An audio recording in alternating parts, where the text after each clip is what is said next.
screening system. We are screening the environment. We're watching what's happening. We're looking for anomalies. We're not identifying what the problem or the VOC is. That's what you guys do.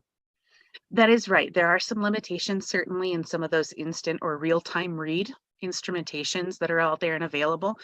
They're certainly helpful for what I call habit identification.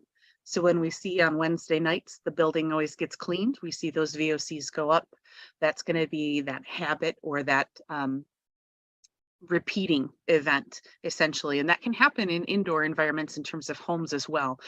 There's a number of research studies out there that TVOC monitors are increased in terms of the totals, say when you're cooking, when you get home at the end of the night, when you're taking your shower in the morning. So you start to see some habits and forming. That gives you some indication of quite possibly correlation on what's happening in the space that might be causing that. But then two, sometimes you don't know, and maybe you just have a total overall high VOC level. That may happen in cases where you have a brand new home, or a significant remodel where you just have a total high VOC and you can't pinpoint specifically to any one activity or even series of activities. That's where the testing through the laboratory is going to be much more helpful. Knowing that you have a high total VOC and then starting to work through and identify what those sources are within it, or what the chemicals are within that are making up that total. That's exactly how we put this out there in our trainings to our membership, that a lot of the testing is done is really on the screening side. And once you've screened and identified an anomaly or problem, something that's outside the norm, then there's more detailed investigative work that can be done, and you use more sophisticated tools. And that really is their understanding in this industry of how we go about approaching it. So yeah, I'm glad that you did bring that up, and it's important to understand the difference between the screening and testing, which is the language that we use. We've screened, now we need to test. Oh, very good. Specialty type of reports, I think, is something else that you guys are pretty good with. If somebody needs something very specific, you can help them. Certainly. So our laboratory here in Mount Pleasant, Michigan, we specialize in VOC detection. And so because of that, we've really honed in on a number of different reports and types of reports that we can issue in comparison to some of the other laboratories where you were kind of indicating you get chemical by chemical, difficult reports to read. We've specialized some of ours. So with the total VOC, we do have a summary or survey style report where you get that total VOC, and then it breaks it down into types of products that are used, and then some individual compounds. But outside of our standard just VOC check, I'm wondering about it, we've also developed a number of other tests that are helpful, that test for VOCs applicable to maybe tobacco smoke use. We have some for fire, or a partial fire, like a structure fire, smoke damage. So if you had something that started in the kitchen maybe, and you've got smells that are happening up in the master bedroom, doing this test would help to identify and justify essentially that we have those chemical compounds present that were from that fire event across the house. Additionally, we have testing available now for spray polyurethane foam. A lot of the requests we've been receiving over the last couple of years, as we all become more energy efficient, closing up those homes, is that we're tightening things up and people are actually becoming ill afterwards. So we do have a test that's associated with all VOCs that are present that we can test, and then also actually a bulk piece of the foam. And so we make a comparison to say, is the foam still off-gassing in comparison to the air? Or is it simply you closed up all those ventilation pathways with that new spray polyurethane foam, and now you just have a lot of your own VOCs for your own VOC soup? Do you do anything as far as some of the new hazards that are out there, like meth labs, or any of the other chemistries that are being used on the illegal side? That is difficult because, again, it is a chemistry process. So methamphetamine across the nation is rampant because they're easily obtainable compounds, chemicals, right, and products to make that. There are a number of VOCs that we can see that are part of a ingredient list, you might say, for illicit drug manufacturing.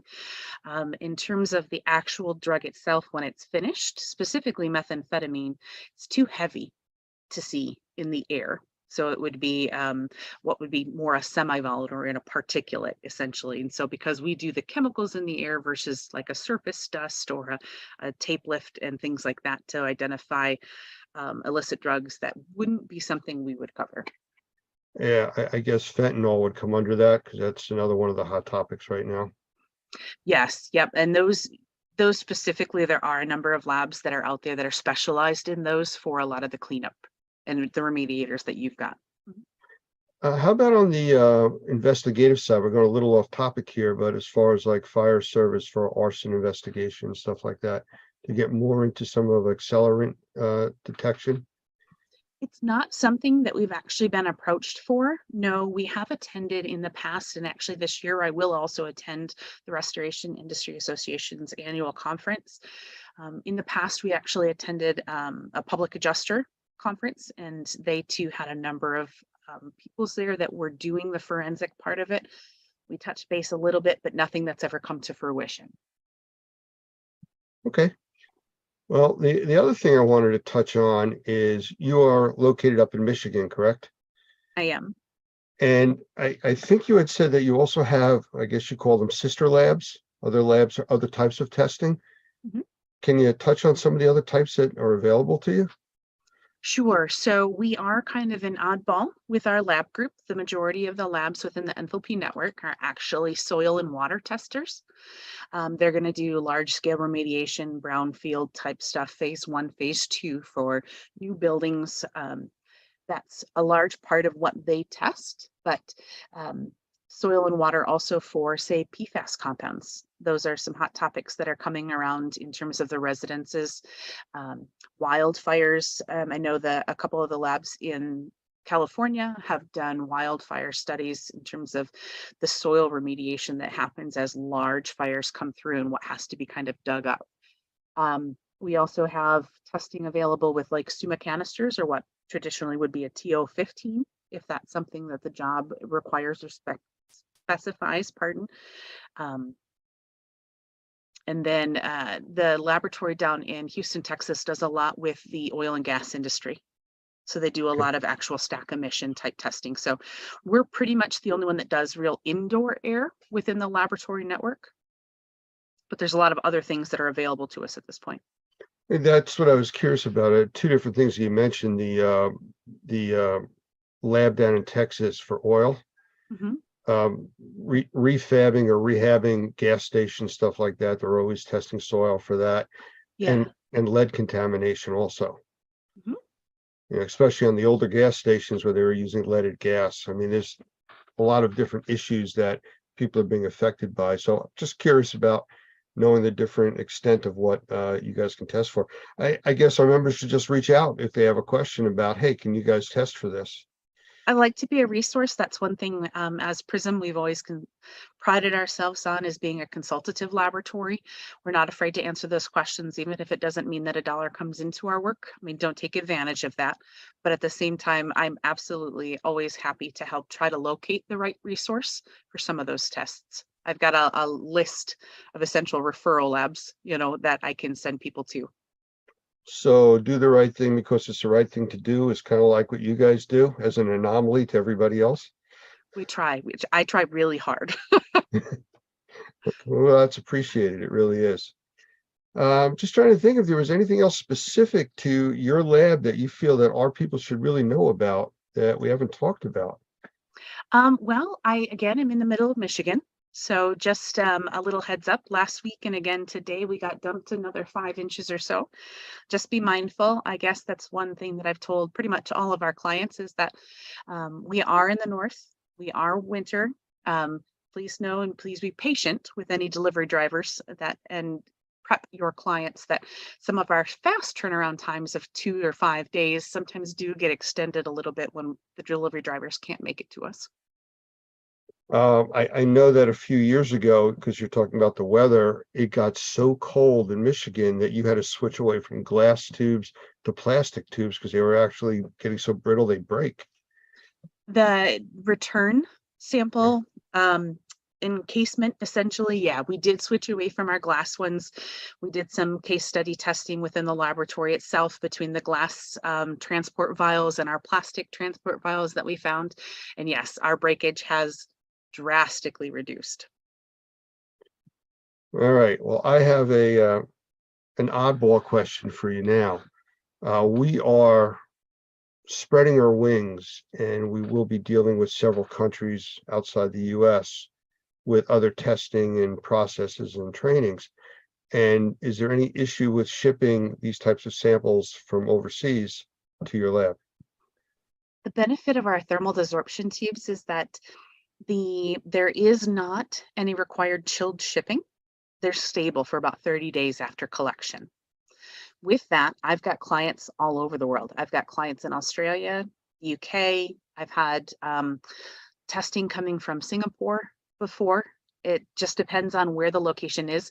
Most of the time, obviously, the carriers are going to be about a week out. But again, we still have about a 30-day hold time after that sample is collected. So international is not a worry. And actually, for international shipments, we have now also developed or have available our stainless steel tubes. So glass, again, transit is difficult. So because some of those international shipments can take longer, and it would be detrimental for them to have to sample again, we have our stainless steel tubes so that the tube itself does not become destroyed in transit. Okay, I did not know about that. That's a new one on me. The next piece to that would be expiration dates on some of this stuff, because I know it's happened to me in the past. I've had numerous tubes, I have one or two that'll go beyond the expiration date. What do you do with those? Well, one of the biggest things we want to let people know is that the sorbent material inside, it's very expensive. So typically, if you're working with some of the other labs that are out there and available, and you have to purchase a thermal desorption tube similar to what we actually produce, they're going to be upwards of $60 each. The sorbent material inside is the bulk of the cost. And so with that sorbent material inside can actually be reused approximately 10 times before it starts to go bad or starts to not regenerate as effectively, I should say. So as the chemicals get onto the little sorbent materials and get cracked or stuck in the little cracks and crevices, we heat that tube up and push those gases back off or those chemicals back off. Again, it can go through about 10 different cycles before we have to switch out that sorbent. But if you have sample tubes that have expired, please send them back. They are reusable. They're green in that way that we want to have them back. We'll double check and make sure that our sorbent is still good. We can clean them again and then resend them to you. Maybe not specifically those ones, but any expired tubes that you have, we can send you fresh tubes for just the cost of shipping. But it's nothing that our members could do themselves. For cleaning the tubes or refreshing the tubes. I don't want anybody trying that if it's no, something goodness, no. These are I do apologize. That was misleading, wasn't it? In the laboratory, we have a very specific room that has a number of what we consider tube bakers. And so they have a high ramp time with a constant flow of nitrogen gas through them to push and drive all the chemicals off. And then it goes through a check or a quality control process within the laboratory to make sure that that batch is clean. Any new surprises coming? We're working and trying to get some information around PFAS compounds in air. It's a hot topic in the soil and water realm. Could you just go into a little more detail what that is exactly? PFAS, yeah, if you're not familiar with it. So per and polyfluoroalkyl substances, these are the compounds that are associated with stain resistance, water repellency, Teflon pans. They're also in a number of fast food materials packaging, that has almost plastic-like surface so that it doesn't become drenched or oil stained, essentially. And what they have found is that these chemical compounds are in mass quantities pretty much everywhere. At this point, they are actually in the air and in the rainwater as well. But that they do bioaccumulate. That's the largest part of the risk, essentially, is that even little bits of exposures that we get throughout our lives as we drink the water. Again, Michigan was terrible about that. We had the Flint water crisis. Now we have PFAS everywhere with a number of locations.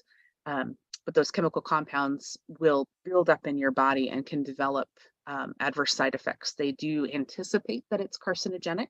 the number of compounds are carcinogenic. And then it's also known at this point that there are a number of birth defects that can happen through those exposures and having excess levels within your body. Well, that's not done as VOC testing. That would be actual collection of soil and then sent to the lab or one of your sister labs. Right. Right now, we're doing it in soil and water, but it is something that the EPA has developed a method for large stacks or people manufacturing PFAS compounds, similar to vapor intrusion. So as you get those gas tanks, right, they leak into the ground, and we have the water table that leaks up the vapor into the soil that comes into the inside of our houses. Similarly, vapor intrusion testing for PFAS is coming down the pike. And so that's kind of what we're developing and working on right now. Yeah, I know a lot of our members, they also do water testing, drinking water, things like that. So I don't know if that would fall into this category of what your labs would be able to test for. Yep, we actually have 2 labs that specialize. They have a high performance liquid chromatography, HPLC, that performs PFAS compounds, one of which is DoD certified. The other one is almost DoD certified, so Department of Defense. And then we're certified in a number of states for water and soil. So yeah, if you've got questions on it, or if that's something that you need in your area, I can connect you with the right people. Very good. Very appreciative. Well, I appreciate you spending some time here with us. I know it's cold up there, and it's like, come on, spring. We really want to get outside and deal with some other issues. I know that you guys have had a lot of snow, and you did mention before about transportation and shipping is impacted, and we see that all over the country. We have people today traveling that weren't able to because their flights were canceled.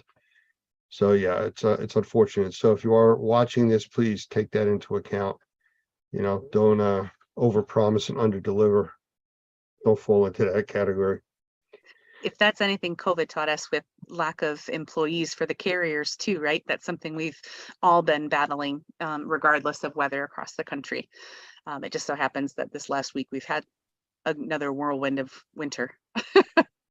It's funny, we're doing a lot of work right now with people under the term essential employees. Mhm.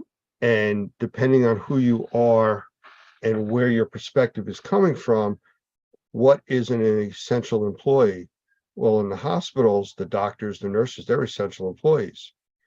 But nobody thinks about like the cleaning staff.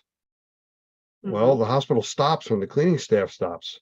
So, it's having to revisit all of these different occupations now, and the importance is not so much by the skill of what they do, but of what happens when they don't do what they do.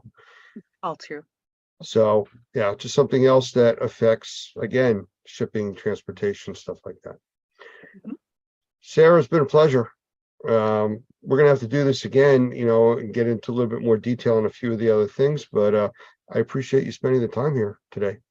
I look forward to some more education opportunities. We'll get some topics together. We're gonna have to have you in on a few more sessions. I'm sure after this, we'll have a lot of questions, and you may be visiting again. Sounds good. Thank you so much, Lance. Have a great day.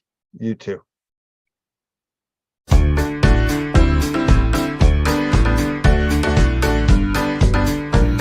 Cause it's a great, wonderful world out there today. Yeah, it's a great, wonderful world outside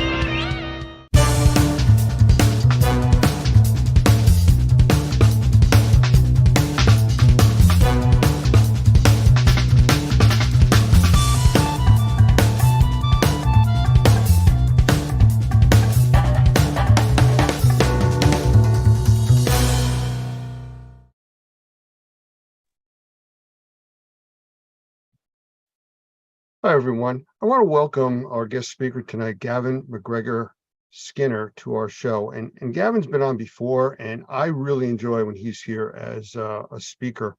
And when we ask him questions, we get a lot of information back. Gavin is a talker. I think we can go that way. And it's a tremendous amount of info that he comes across with. So we've had a lot of very positive responses from our membership in the past when he's been on.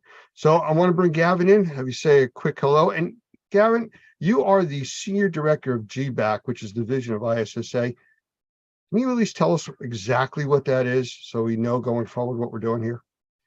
Yeah. Sure can, Lance. Hi, everyone. So the GBAC, the Global Biorisk Advisory Council, is a division of ISSA. We have an accreditation program, which is based on 20 elements. It's very comprehensive, very holistic in its approach in not just setting up a yes or no or a pass or fail type program. The program that we have out, which is called our GBAC Star program, for both facilities and also, anyone who works in the cleaning industry, is about professional improvement. So continuous professional improvement. So once we get a baseline, we work with facilities, we work with companies, we work with individuals on developing then a plan on how to improve over time that's realistic and doable. My understanding is that's dealing with larger projects. I mean, I'm sure you do small ones too, but we're talking airports, hospitals, colleges, things like that.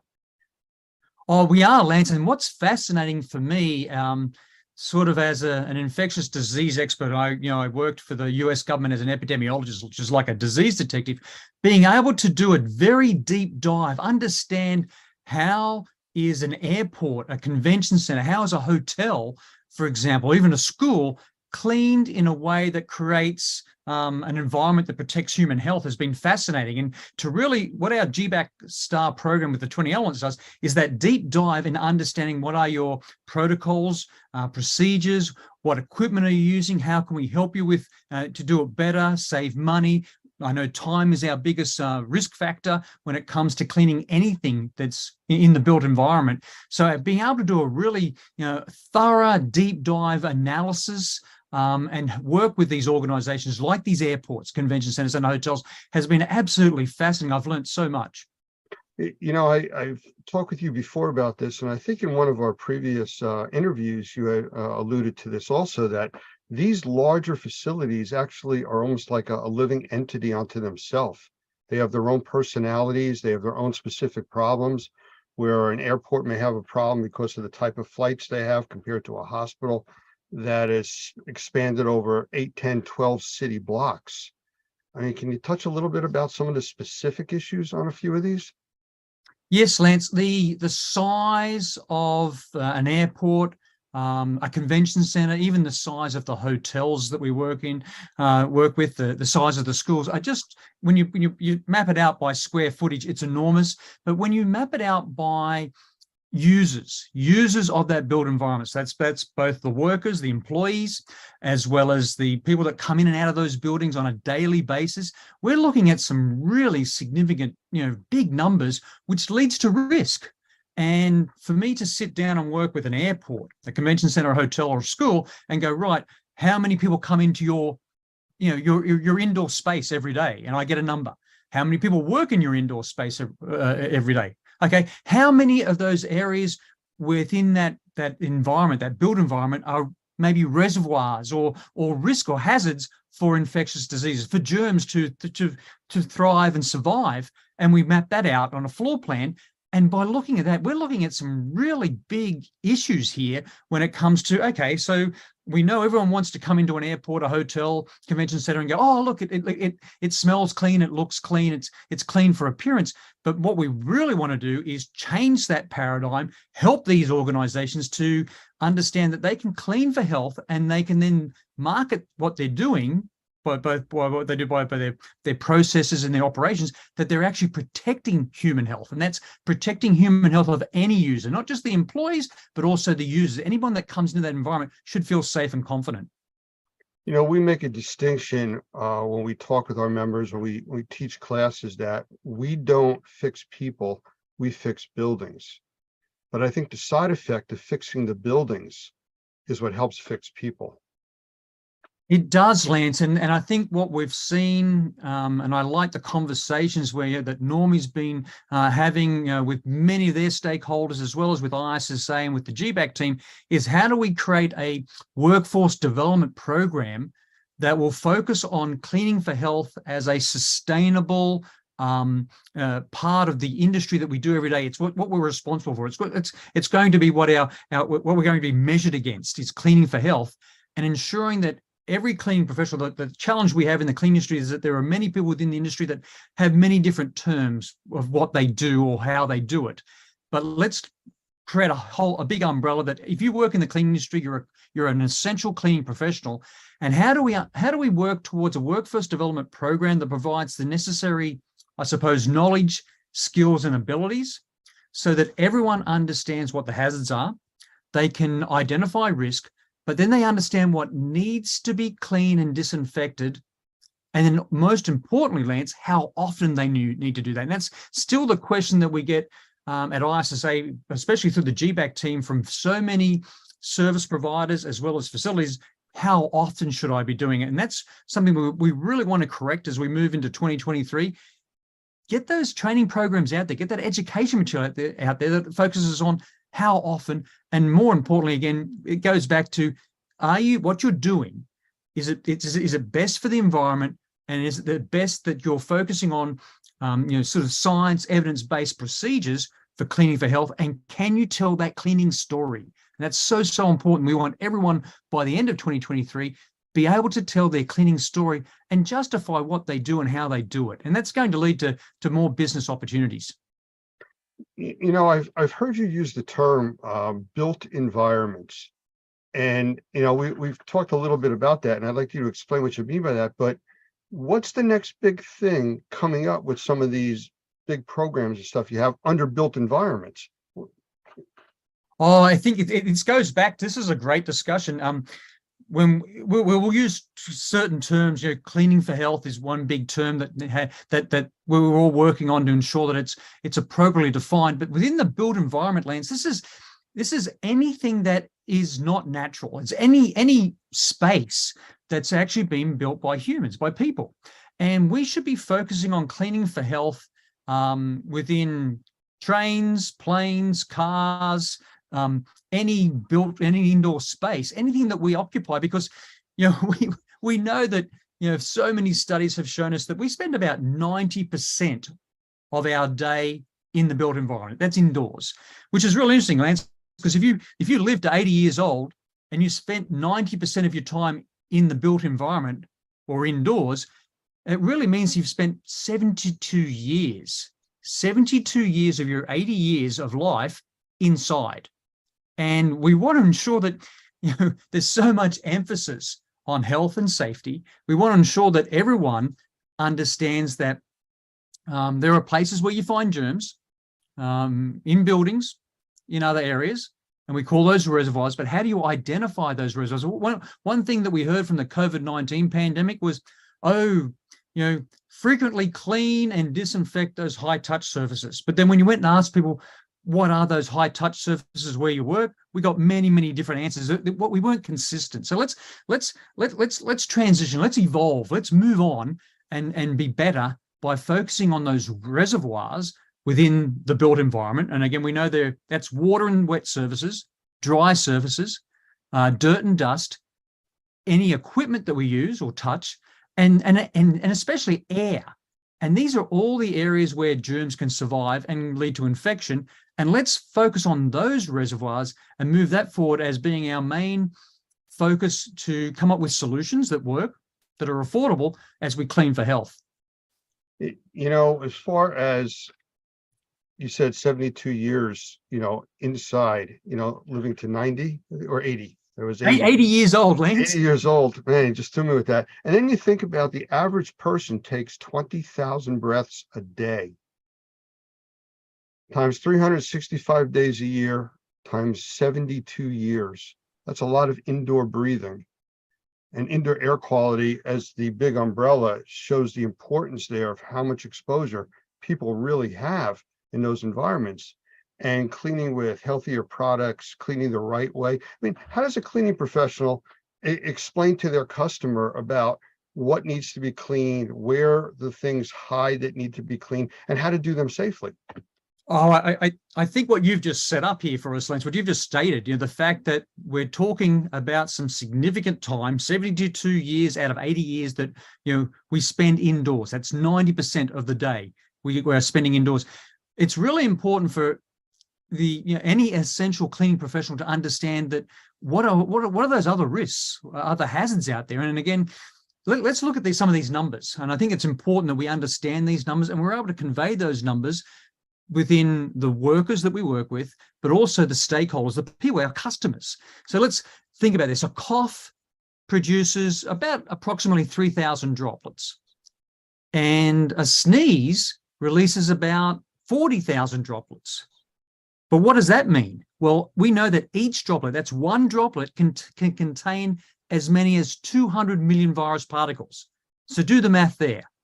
3,000 times 200 million, 40,000 times 200 million. You're talking about a lot of virus particles through one cough or one sneeze.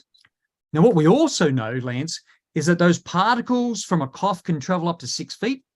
Particles, these droplets from a sneeze can travel up to 26 feet. We know that breathing, and we saw this with COVID, the outbreak that happened down at Utah with the choir, the singing of the people, expelling droplets out of their mouth. We know that just breathing can expel droplets up to 3 feet. So people within the cleaning industry, we need to be able to define these risks, these hazards. But also we know a toilet flush. So if we flush a toilet, Lance, without closing the lid, the thousands of droplets that come out of the toilet can travel up to 8 feet away. Now, we can translate that to what does it mean for human health? How do we translate that to protecting human health?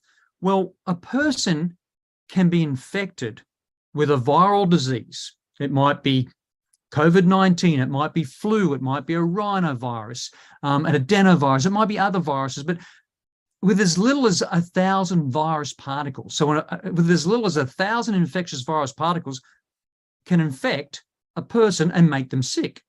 And so just look at what we do. So we've really got to be really together as a team here by understanding that cleaning surfaces, cleaning the air is one of our key defenses in the battle against infectious diseases, but also that includes, we've got to add on allergies, and we've also got to talk about exposure to harmful contaminants. So it's really important that that all of us understand the risk in these built environments, the risk where we work, the risk when we go outside our house, and be able to explain that in those sort of numbers so people go, that justifies why I'm paying you for what you do, but more importantly, why it takes you so long to clean for health in a way that's, again, science-based and evidence-based, and it's effective.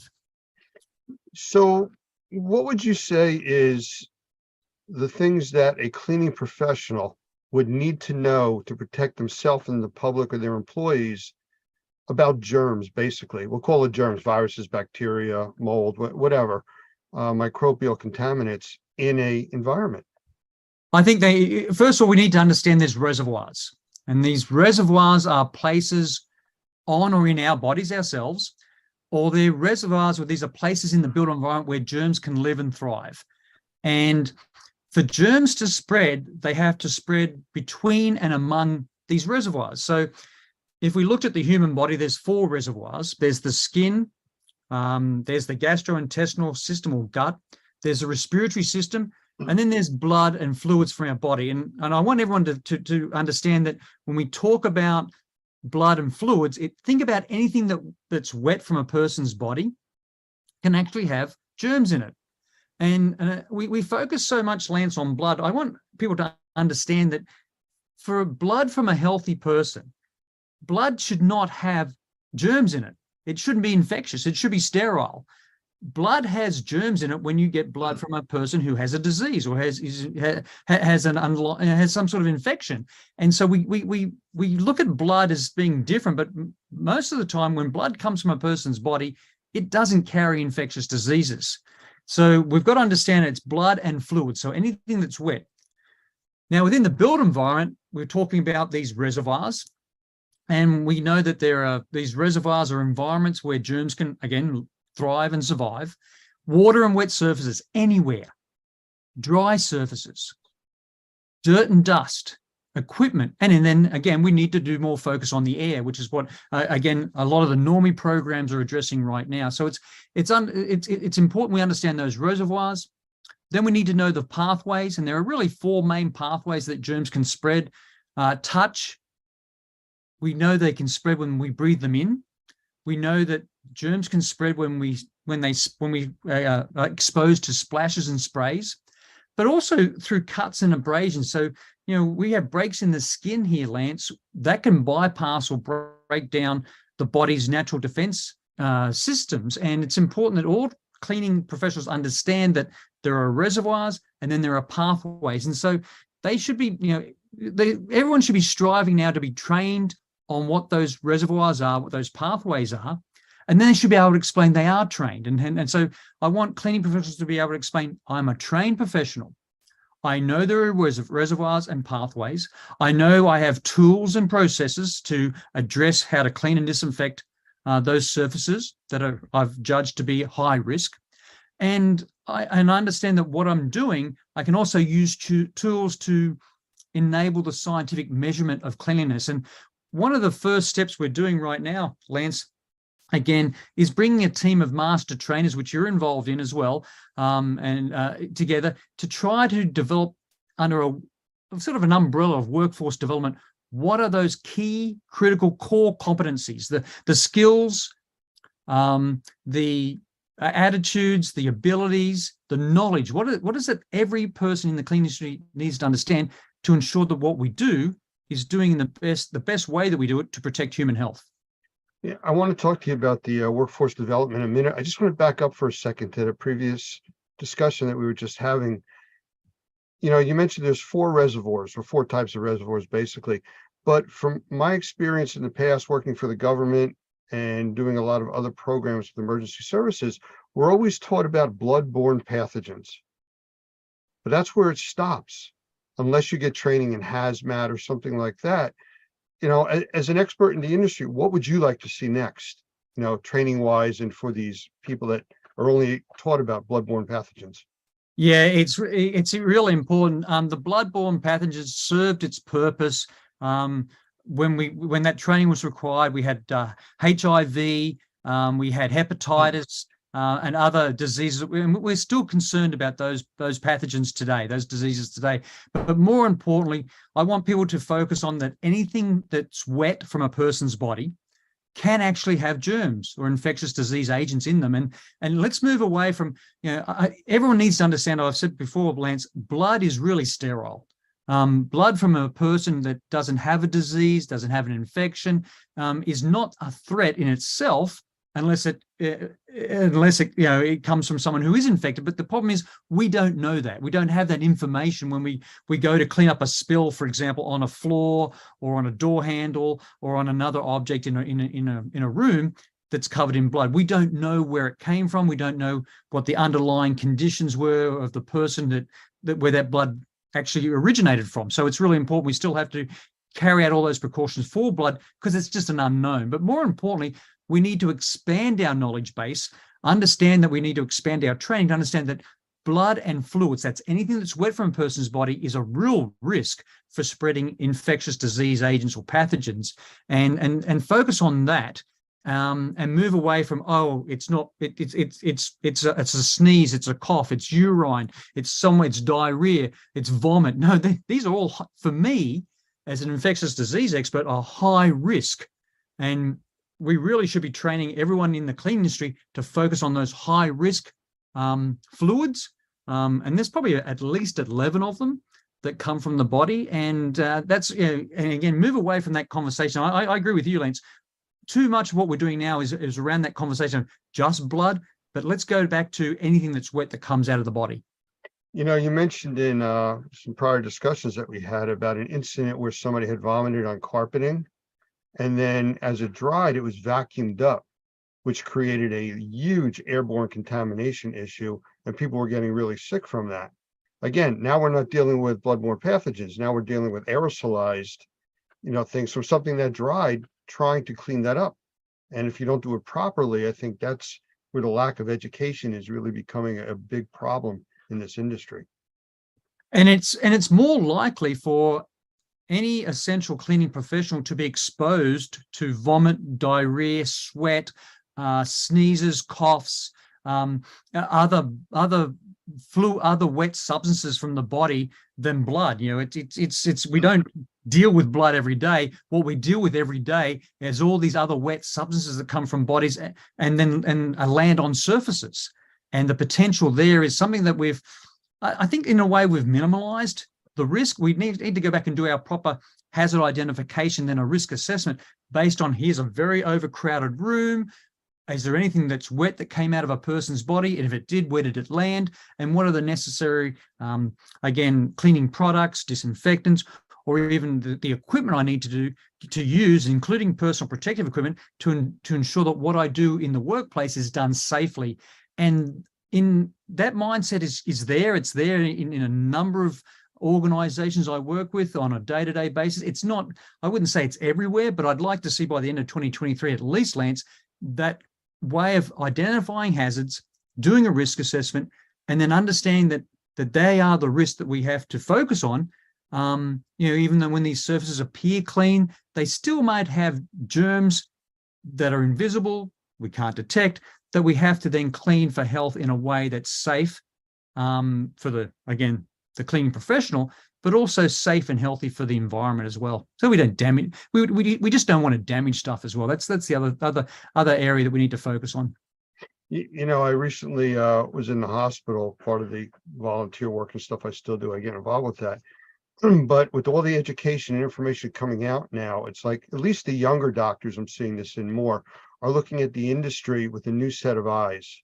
They're learning, they're recognizing different problems. I actually watched a doctor in the emergency room go from patient to patient, but stop after each patient and spray a sanitizing agent on their stethoscope, wipe it down, and then go to the next patient. You never saw that years ago. They would just stethoscope patient to patient to patient. We're seeing that across so many different verticals throughout the industry as well, Lance. I think we're seeing now whether people have been formally trained, in some cases yes, in some cases no, but we're seeing that workers now are giving adequate time. They're being equipped with the best tools and products and processes to deliver a clean, healthy, and safe, again, built environment. They're doing things that are evidence-based. They're using objective measurements of air, water, and surfaces to ensure that what they're doing actually works. And then they're being able to use, through measurement, those metrics to show what they did actually works. And I think this is the area that we really want to piggyback on. We really want to leverage and take this to scale to ensure that, we saw a few things change over the last couple of years with the COVID-19 pandemic. How do we get it? How do we institutionalize that and become part of our culture? How do we, what's the education and training that's required that we can use different case studies, different examples to go to scale? And I think that's just really important, Lance. Again, we've seen mistakes and we've learned from mistakes, but how would we be more sort of preventive in the way that we can actually justify what we did is based on science and evidence? It's a best practice. And we're ensuring that what we do, we're doing it frequently enough to ensure that everything is clean and is safe in a way that we as trained professionals should be recognized for. So I think it's important that all of us work together across our different verticals and different stakeholders that we've got to engage them in a way that, let's be intentional. Let's be intentional about measuring the important factors for cleanliness. And let's ensure that that measurement is a key to process improvement. All right. A little while ago, you had mentioned about workforce development, and I want to get back to that because you also talked about scale. And I know you got some pretty big visions out there, about how many people you actually want to train. I'll let you throw the number out. I'm not going to do it.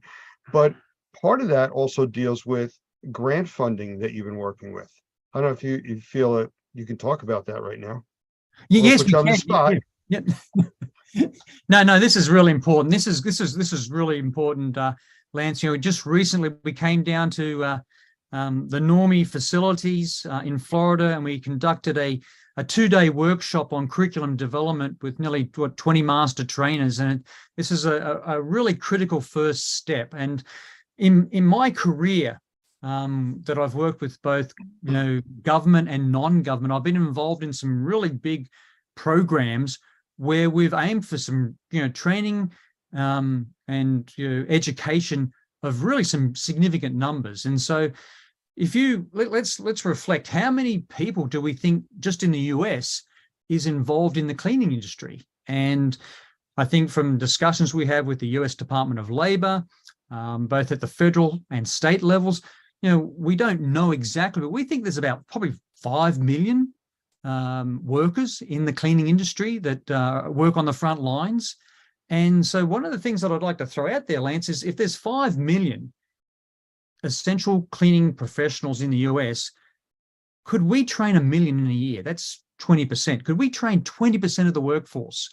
Train 1 million people every year in a way that helps them maintain a balanced ecosystem within the built environment, again, by using the right products in the right place at the right time. And I think, ISSA in a consortium with Normie, with Shaw Industries, with CPI. So we've got, Doug Hoffman, we've got you, Lance, we've got Dave Murrah over at CPI. We've got Jim Manus with Shaw Industries and again, a number of other master trainers all coming together to focus on what is the appropriate real need training facilitation that's required to go to 1 million, training at 1 million workers a year. So again, let's look at their practice, their commitment, the eagerness for people to engage. How do we understand what their prior knowledge and experience is in cleaning? How do we create an environment where people want to be on a pathway of continuous improvement? How do we emphasize that everyone should be asking the why behind cleaning for health actions, so that no matter how varied your experience is, your background, or even the work environment you're in, we want 1 million workers every year to be trained to ensure they have the skills and the knowledge to make informed decisions to keep themselves, their co-workers, and everyone who uses that built environment safe and healthy. Are we there? No, but wouldn't it be great if that was our mission? Our mission was to go where we are today, our baseline, what we do every year amongst all our different organizations, and say, look, collectively, could we come together as a team, as a coalition, and train 1 million workers a year? And again, the OSHA grant that ISSA was awarded at the end of last year is going to help us do that. Starting in January, from January to September 2023, we're going to focus on conducting at least 30 face-to-face workshops amongst the 20 master trainers. That will help us go to scale. What comes, help us from lessons learned there. What are the next steps? How many more facilities do we need? How many more training areas do we need? How many more trainers do we need? What does the curriculum look like? And I think we'll get there. It'll take a little bit of time. It'll take a little bit of work, but it's going to take a team effort to get to 1 million workers. That should be our mission right now. About 5 minutes ago in that answer, you had mentioned the word essential. And I know essential personnel is a sticking point with the cleaning industry because, when COVID-19 hit, hospitals and important facilities that had to stay open could only allow essential people to pass curfews and things like that. And the cleaning staff weren't included in that. Do you see that changing? It will, Lance, because it's based on personal experiences. And I'll tell you about my personal experience. We go back to April 2020 here in Washington, D.C. We had started probably, I think it was the first week of April, a curfew at 8 o'clock. And I was in a hospital training cleaning staff in a hospital on how to clean for this new infectious disease, SARS-CoV-2 virus, COVID-19. And I came out of the hospital around about 8:15. The curfew had started at 8. And I was stopped by 2 policemen. And they said, "What are you doing on the street?" And I said, "I work in the hospital." And I said, "Here's my hospital ID card." And on the back of it, it says, "I'm an essential employee, and here's my emergency pass." And I looked over my shoulder and there was 15 cleaning professionals coming out of the hospital, the people I had just trained. And I went, oh, bugger, they don't have what I have. They don't have one of these passes. And I said to the police officer, they're all with me. And he said, all of them? I said, yeah, they're all with me. And I sat around that night and went, oh my gosh, what are we going to do? Because you can't go into a dirty hospital in the middle of a pandemic. You can't go into a dirty airport. You can't go into a dirty hotel. And we have really started now on both at the federal government level as well as the state level to ensure that cleaning professionals make that a central employee list. I do as an infectious disease expert, but that's not what we want to do here. We want to ensure that everyone that we advocate for and represent is on that list so they can continue doing their work on a daily basis when there's a disaster, an emergency, or other sort of critical situation. And I can say right now that's not in place. So let's go back to this, Lance. If we want to train 1 million people, which we will do, keep that as our focus.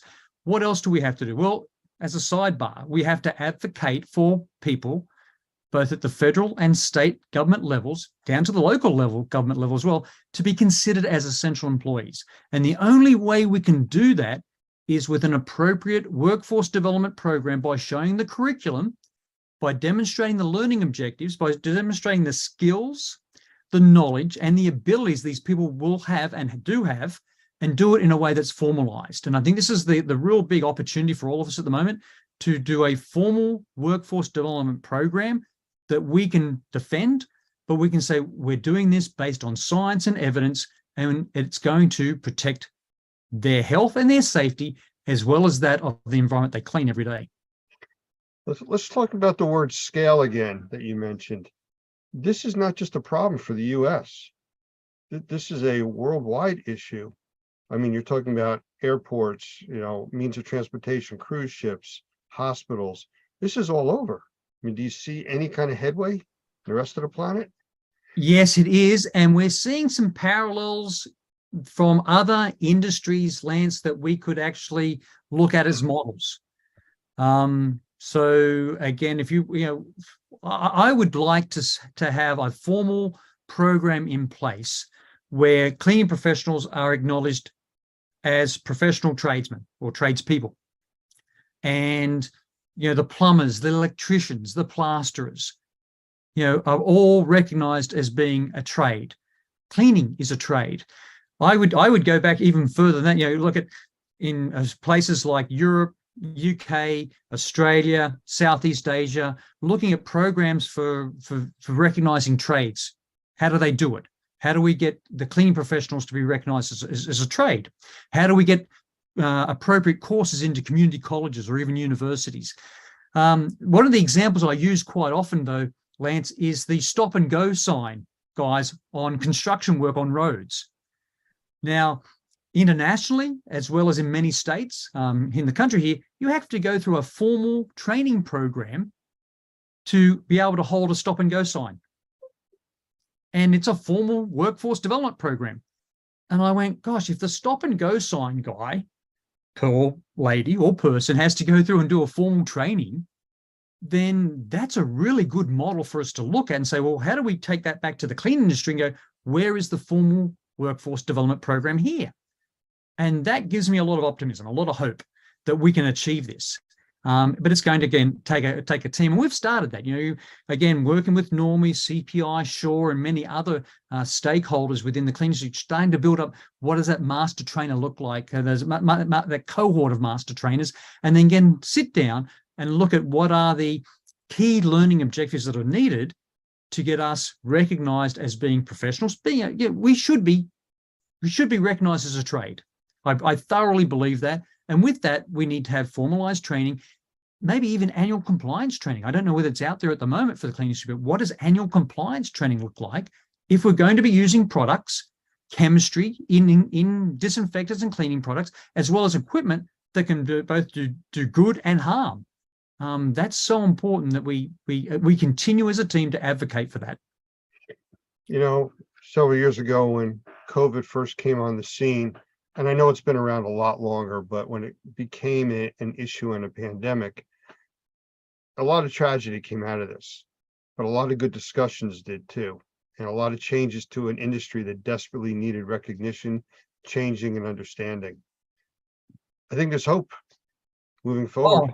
Lance, it's exciting. In my career, I've done it previously in other infectious diseases programs I've worked in other sectors I've worked in, both in government and non-government. Do I think it's doable? I wouldn't throw a number out there to train 1 million people in a year if I didn't think it was realistic. And I really do think it's a realistic, doable, achievable goal that we all should have as an industry, and sit down as a team to work out what it needs to go to scale. What are the moving parts? What are the elements that need to be put in place to make that happen? But I think all of us collectively as a cleaning industry should say, let's go for it. Let's go and train 1 million people in a year and be able to do it the next year and the year after. And then once we get that number, we might sit back and go, okay, how do we do better than that? You know, if we can only get you to become a little bit more passionate about this, you know, it might drive it a little faster. Well, Just kidding. it's interesting, Lance. As an epidemiologist, working in infectious diseases, both for government and for the private sector for many years, to think that I've now come over into the clean industry, which I didn't know a lot about a few years ago. I've learned a few things. I continue to learn things every day, but I see so much opportunity for this industry, and that's what excites me. I think, first of all, recognition. Everyone's got to be recognized for the hard work they do every day. Recognition for the science that goes into the development of our cleaning products, our disinfectants, the active ingredients, the science behind that, get that recognized. Recognition for the tools that we have available for all of us to clean. Again, cleaning for health and the tools that we use for that. So more importantly, it's about being a good advocate, being a steward at the moment for everyone in the clean industry to get that recognition I think they deserve. I do what I do right now, Lance, because I don't think it's there. And I think that's something that I could be successful at helping at, but not just me on my own. It's going to take a team and working with people like Doug and yourself to get that to happen. Hey, Gavin, as always, it's a pleasure talking to you. It's extremely informative. It's fun. And I appreciate you spending the time here with us. No, I really appreciate it, and just appreciate what you and Normie are doing right now for the industry. It's fantastic, Lance. Thanks so much. Thank you very much. And we'll do this again. Be more than happy to. All righty. Take care. Bye now. When you start on the pathway toward professional success, you have to know what the goal is and how to get there. Normie exists to help in that process. It's not just about taking a class to get a license, but also about starting on a pathway to professional success. Whether you want to work for yourself or be the best qualified employee on the team, this path will take you there and help you succeed. Pick a track, click on the class, and get your journey started. Normie is here to support you all the way to become the Normie Pro professional you want to be.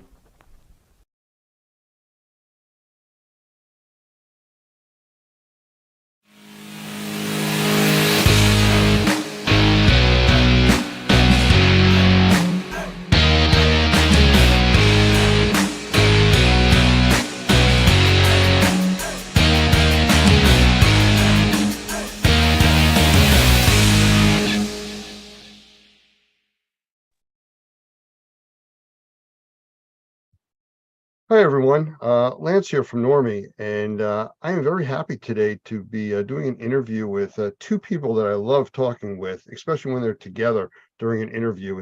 It's always an event, and I'll put that out there because we're going to be talking about the experience, the event.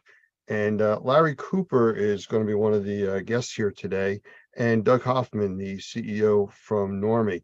So I'm going to bring them both in here, let them both say a quick hello, and then we're going to get started with the interview. And Larry, as the founder of the experience and the guest here today, I want to start with you. Just want to say a quick hello to everybody. Hey, thank you very much. And it's always a pleasure and honor to be with anybody at the Normie organization. I love you guys. You guys do such great work for our industry. And it's fascinating how much you're changing and growing, and great things are happening, which is really fun to see. And we've changed a lot too. And so you'll notice that over the next couple of years, we had a company acquired by BNP Media, and myself and my daughters are still actively involved in running the event and putting programming together and having fun. And we're very excited to be part of BNP Media and R&R Magazine. And it really gives us this power that we've been looking for to get more information out into the industry. Because of R&R Magazine, which is Restoration Remediation Magazine, we'll be able to take new information that we're getting at our show and start publishing it right away and have the power to get more information and more science and more creation. And I think it also will have a great opportunity for Normie and Normie members to really excel at all the remediation and restoration you're involved in. Well, that is a great segue, and I'm going to say thank you prior to the segue, but now we're going to segue over to Doug, the executive director of Normie, just to follow up and say hello to everybody also. Yes, hello, glad to be here. And it's so funny because I was just sitting here listening to you, Larry, and I was thinking about how in 2004, when we started, we really had felt that there was a vacuum in some ways in the industry on training that really needed to be filled. And so we kind of moved into that slot and started doing training, of course, for the state of Louisiana initially. And now being the only training provider that's approved for all 5 states that have licensing, and Portland, Oregon now, and some other states that are looking at that, you've been a big part in putting us in a place where we could have an impact on the industry. And so I want to thank you for that up front. But I'm glad to be here today, too, to talk about what I think is going to be one of the most important events this year, and that's the experience in Fort Lauderdale coming up soon. All right, thank you, Doug. Well, I'll tell you what, let's get right into this. And I can tell you that I've attended, I've lost count, 8, 10 of the experience shows, possibly more over the last several years. And I always find it interesting and exciting the way that it just keeps growing and growing.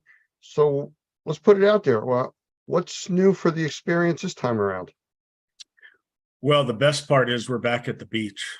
So, Amen. you know, I should have been a beach bum by profession. I'm really good at that. But we're actually going to be at the Fort Lauderdale Convention Center. We've been trying to get in there for a decade, and we're very pleased to have the opportunity that we've grown enough to be able to have that facility for our learning and opportunities. And then we're at the Hilton Marina right across the street. And just a beautiful, beautiful location. But that's really not what the experience is about. What's new at the experience is that we're continuing to grow our opportunities for education. And we're getting so good at it.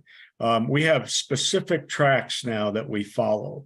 And the cleaning track, the restoration, remediation track, management and marketing. And then we have a general subject, which we bring in a lot of subject experts to help us out. And one of them, of course, is Normie. That will actually be doing a fascinating track for us the second day, all hands on. I'm thrilled about that opportunity. So, you know, what we're really doing is we're providing education, both classroom and hands-on. Our goal is that each attendee, if they're really interested and they're attending classes like they should, even though we're on the beach, we'll bring home 3 or 4 new tools and ideas they can implement into their business right away. And they have subject experts they've met at our show that they can go back and collaborate with and ask questions and just continue to thrive as an industry. You know, our goal all along has always been probably similar to yours, raise the bar as high as we possibly can so that consumers recognize the professionalism of our industry and the experts that are out there to help out. And the show has done that over the years, and we're thrilled. This is our 44th show, and wow, it's been a great journey to say the least. But we're really excited about some specific areas in this show. And there is a lot going on around restoration and remediation, and we'll talk more about that. But, really pay attention to what's happening in the industry. And then the delivery of how you get jobs has changed also. And that always fascinates me and drives me crazy. So let's talk more about that too. Doug, you and I have had a lot of conversations about the experience and things that we plan to do there. Is there anything you can kind of like share just a little bit? We can get more into that later, but just kind of Yeah, like I the think excitement. I think one of the things that we've said to our members, and I've told Larry this many times as well, we've told them if they go to one event a year, this is the event they need to go to. If they don't go to any other conference, they need to go to the experience, either the one in the spring or the one in the fall in Vegas. And the reason is because this is a real experience. I mean, he named it correctly. This is not one of those events where you just go in and wander around and wonder what you're going to do for the next 3 days. And eat stale food. This event is all about teaching people how to actually do the work. And yes, the food is good and the entertainment is good, and the exhibition hall is good. But I think Larry has really found the key, from my perspective, really found the key to making an event successful. And that's where you can focus on training and still have the advantage of being one-on-one with a vendor. And you've got time to do that here. It's really, I think your schedule has been phenomenal. And so I'm obviously very excited about doing this again. We've done it multiple times, but I'm very excited about doing it again because I think we're going to have some things that we're going to be able to introduce to the industry that's not been seen before. Some things that I think are going to change the way folks think. And if I can say this, just one thing, one of the ways that I think Larry has broadened the industry's view of the industry itself, besides just underscoring the importance of training, is one of the things that we've tried to bring to the table is this discussion about mold in the context of indoor air quality. And when you start talking about indoor air quality and you're talking about microbials in general, you couldn't talk about a more relevant subject than how the things that we do in supplementing, and I think in a lot of ways improving, as it were, the cleaning side of the industry, because that's what we're doing. We're actually creating cleaner and safer and healthier environments by cleaning up surfaces and the air of all types of microbials, not just mold. We're talking about bacteria and viruses and other things as well. Larry's got that vision. And that's one of the things that's been exciting with me working with him, is that we've been able together, I think, to really impact this industry and I was going to say push them toward the idea of thinking more about what they're actually doing for people's health. Well, I mean, Before you go on, Lance, I got to Sure. tell you, I went over to get my hair cut, and the gal that's been cutting my hair for 20 years cuts out of her house.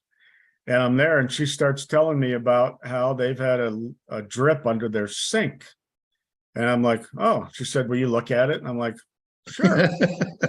Well, I always have PPE in my car. I wasn't sure I needed it. So I walk in the house and I walk towards the kitchen. I can immediately start smelling mold. And I'm like, what's going on here? And she said, oh, my husband opened up the cabinet, opened up the wall. And I'm like, it's everywhere now, Oops. right? Yeah. So they exposed the whole house to mold unknowingly. And then, of course, she used the big solution. She sprayed it with bleach. Bleach. Now I said, well, now I can't see most of the mold because you made it clear or white. That really helped. So nonetheless, we have such a huge job to do still of education, just to consumers. But really, if our remediation and restoration contractors truly understood what we're up against and how to protect humans in their own environment, we could educate the public in a much quicker way. Right. Yeah. Wow. I was just like, oh my God. I immediately went out, got my PPE on, put on Tyvek suit, mask, and they're like, what the hell are you doing? You know, and I'm like, I want to live. well, since you brought up the 4-letter word mold, Oh, let us go down that path. Over the last several years with COVID, everything has been focused on COVID and viruses, and it's kind of shifted away from even things as common as the flu. So the industry has changed that way, but now it's 2023. Oh, Happy New Year. If I forgot to say that to you. Thank you all. And, where do you see the remediation and restoration industry itself, specifically like with mold? Where do you see it going this year? What I have seen is that there are a number of groups like Normie that are doing serious research and investigation into best practices. And I think those best practices are going to change finally. We've been doing things that we made up 25 years ago when I was chair of the S520 and the 500. We didn't really have science. We were doing things we thought was right.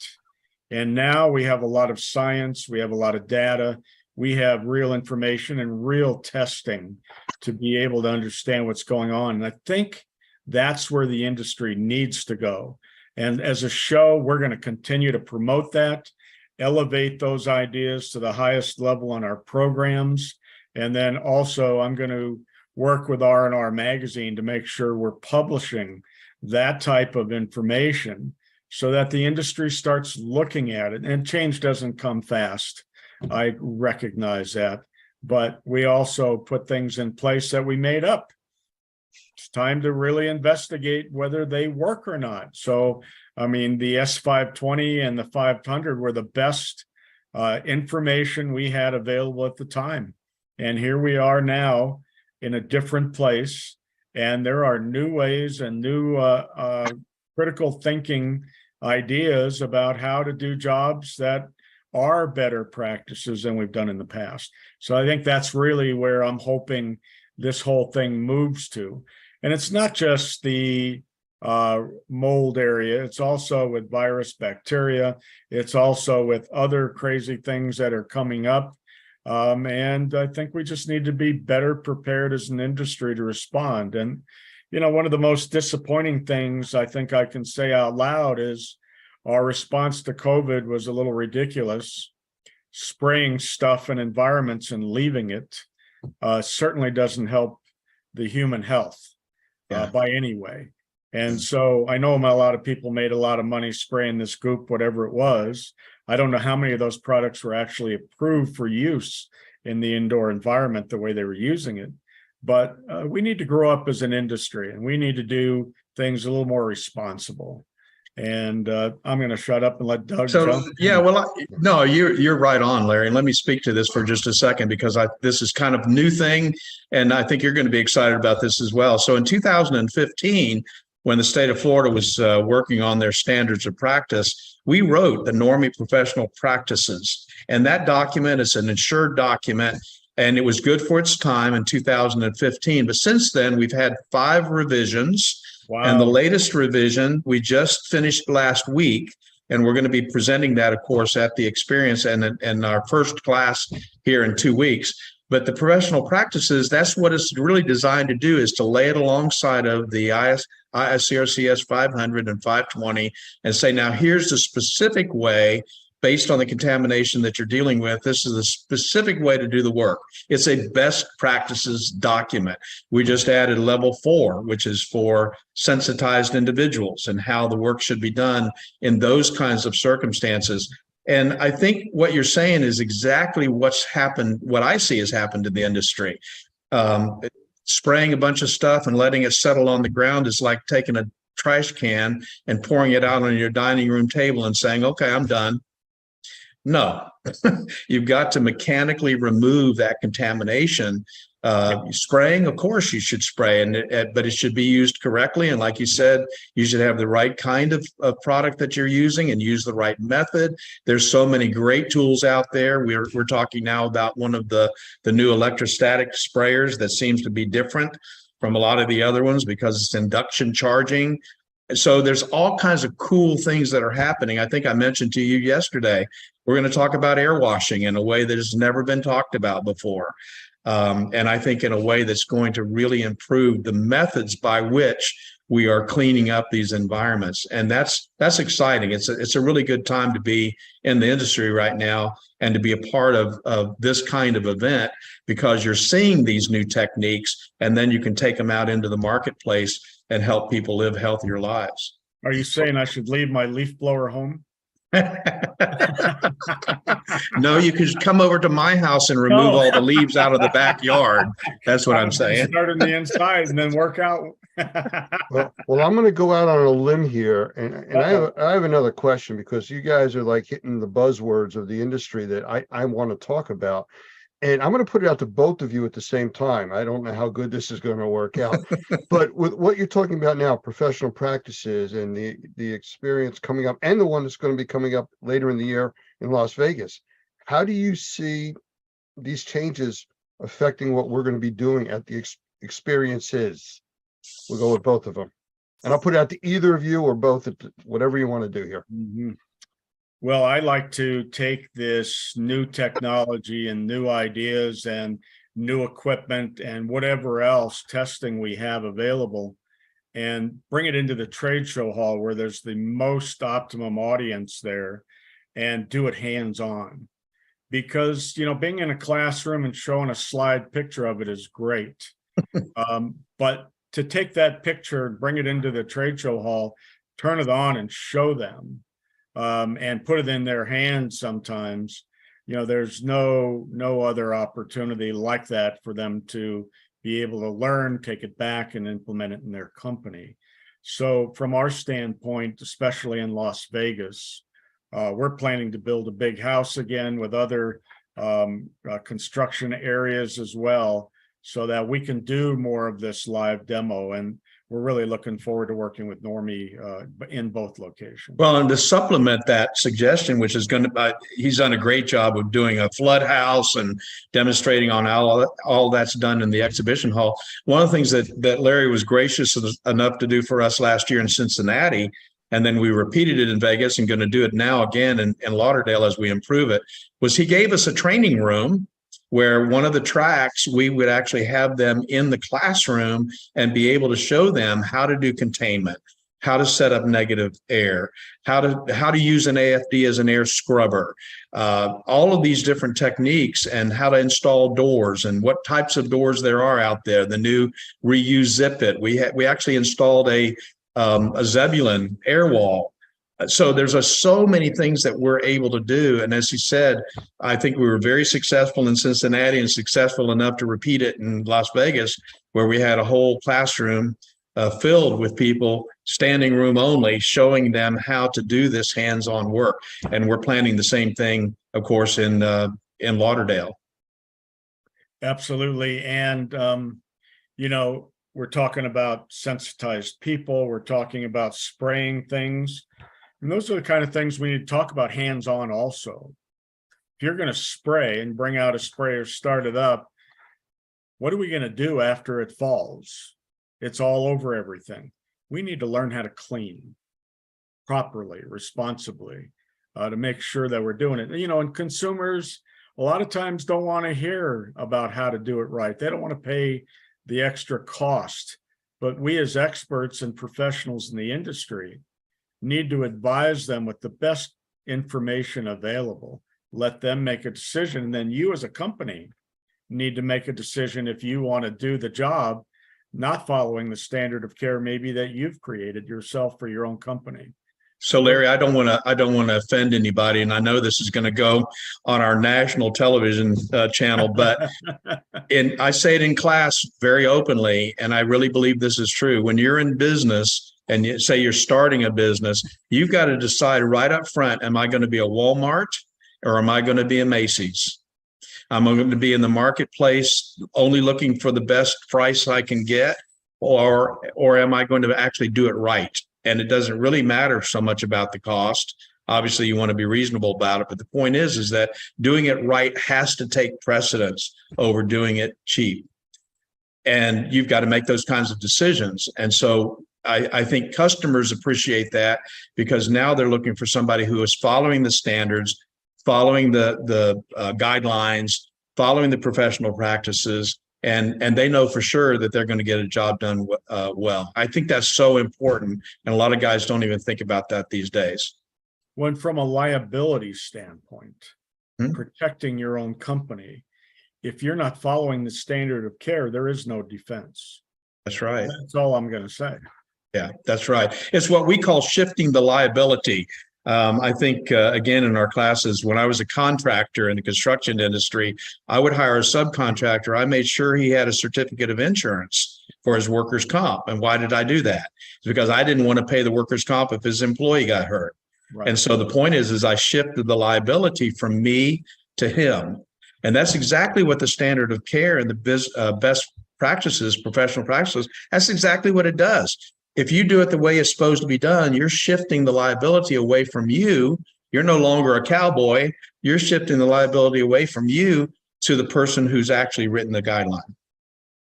You know, there's a very simple statement that quantifies or qualifies, whichever way you want to place it into this, to make that true. And it's to do the right thing because it's the right thing to do.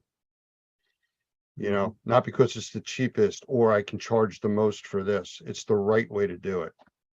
Well, and there's one other variable that's really challenging for every contractor out there. If there's insurance coverage, what will the insurance coverage cover and not cover? And so now the insurance company is trying to shift the liability to your company by not doing it the right way. Yeah, that's Now right. you need to make a business decision. Am I going to take that on? Obviously, we want the work. At the same time, we don't want the risk. And if the job goes south, whose license is going to be bothered, yours or the insurance carrier? You're exactly right. You got to be in charge of the job. Yeah, no question about it. Well, these are all amazing topics that we talk about at the show, and we need to go and delve deeper into it also. And, you know, one of the things that we're going to do at the show is we're bringing in another relationship with RIA, and we've never worked with them before. We're excited about that. But again, what we're looking for is the expertise and level of collaboration through the whole industry. I mean, if Normie and RIA and IICRC and the experience are standing together on issues, that is right. a big right. one. There's no question about it. And now we're starting to work with NADCA also.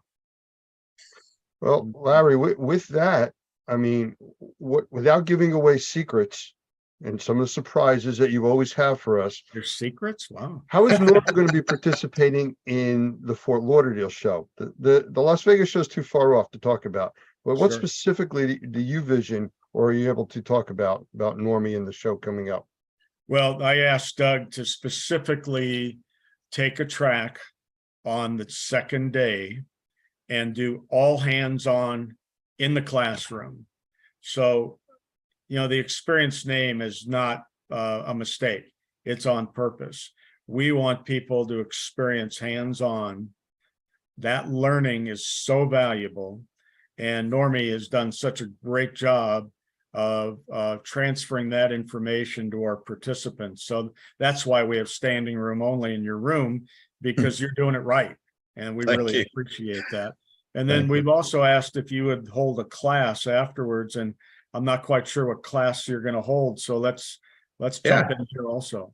Yeah, I'll talk about that because I think it's interesting because the hands-on training is kind of going to lead toward that class. So one of the things that we've seen that's a little bit of a vacuum in the industry has been the remediator or the restoration contractor understanding how to evaluate the work that he's doing. And so we put together a certification. It's called Certified Mold Assessment Technician, CMAT. That's a one-day class. It does come with a certification once they take the exam. But the point is that it's teaching restoration contractors how to do 3 different types of assessments. Because oftentimes a remediator or a restoration contractor shows up on site and there's no third-party assessor, nowhere near. And so what that restoration contractor needs to do or remediator needs to do is he needs to create a baseline, establish a baseline for the level of contamination that's there. So we're going to talk about how to do that and to assess that environment. Then once he starts the project, he really needs to make sure that he's making progress toward the end point, whatever his goal is, the PRV. He needs to do interim inspections and interim assessments. And that might be something as simple, Larry, you've done this. It might be something as simple as putting a particulate counter inside the containment to find out that you're actually making progress and lowering the particulate counts. It might involve a monitoring program or manometer, some way of making sure that you're under containment and that you're under negative pressure. So that interim inspection process is so important. That's number 2. And then the third time that he's going to be doing an assessment is what we would call a PRE, post-remediation evaluation, in preparation for the third-party assessor. Because oftentimes they might not be an assessor on the front end, but the homeowner or the insurance carrier wants some sort of third-party post-remediation verification. And so if you're a remediation contractor, restoration contractor, you've been under containment, you want to make sure that the job is correctly done, and you want to pass that PRV, maybe you need to do a PRE, post-remediation evaluation, to make sure that all the surfaces are clean, the air is clean, and so forth, before you call that guy in to do the PRV. Because when he comes in, if it's dirty, he's going to leave and charge you another $500 to come back a second time. So the point is that we believe that restoration contractors and remediators need to know how to do the baseline, the interim, the post-remediation evaluation, and that's what that certified mold assessment technician training is all about. And that's the training that we're going to be offering at the end of the experience. That certainly makes a lot of sense to me. And, when we were writing the 520, we were up against that challenge of what if there is not an environmental expert in the area? How do you do the post testing or pre-testing? And we came up with something similar in language. So I'm glad that you're following up on that. It is good, though, to have an outside testing firm finish the job. Absolutely. Because it reduces, again, your risk. They're saying it's done. Thank you. Now we're, saying this guy who's an expert saying we did a good job. That's critical to closing the file. Well, and having that, that's the whole reason the industry is built the way it is, with two professions, the assessor, the IEP, and the remediator, because they don't want that conflict of interest. Right. And so understanding how that assessor is going to do his job just makes the remediation project easier. And I think it's makes it easier to evaluate whether the job's been done correctly or not. So yeah, that's a fun class to teach. Yeah, it is. And I think it's critically important that you're doing that type of evaluation as you're doing your job every day. And you'll learn a lot also about, having containment and having in and out good protocols and a variety of things. Because that's so critical to the success of the job. So I'm really excited to see that class coming. Yeah, it's going to be cool. Looking forward to it. Hey, can I just, I want to confirm the dates. I believe we're talking about May 8, 9, and 10 for the experience. That is and correct. The 11th, Doug, is that correct for the class? That's correct. The 11th will be the class, the CMAT class. Now, our hotel also, we have hotel rooms 3 days before and 3 days after. And you're coming to Fort Lauderdale in May, you might as well stay and enjoy the beach. Right outside the hotel door, you're going to notice there's water taxis. They can take you to any beach you want to go to in the region, which is fabulous. And there's hundreds of restaurants.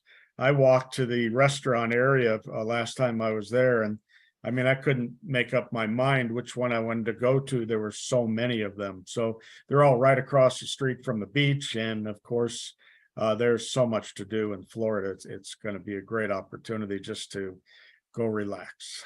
Absolutely. So if I was asking you to mention to the people watching this that you think they'd enjoy themselves there, is that a fair statement? You're giving a little bit of what's going on. Is there any more detail you can give us about the hotel or the Sure. things that are going to happen?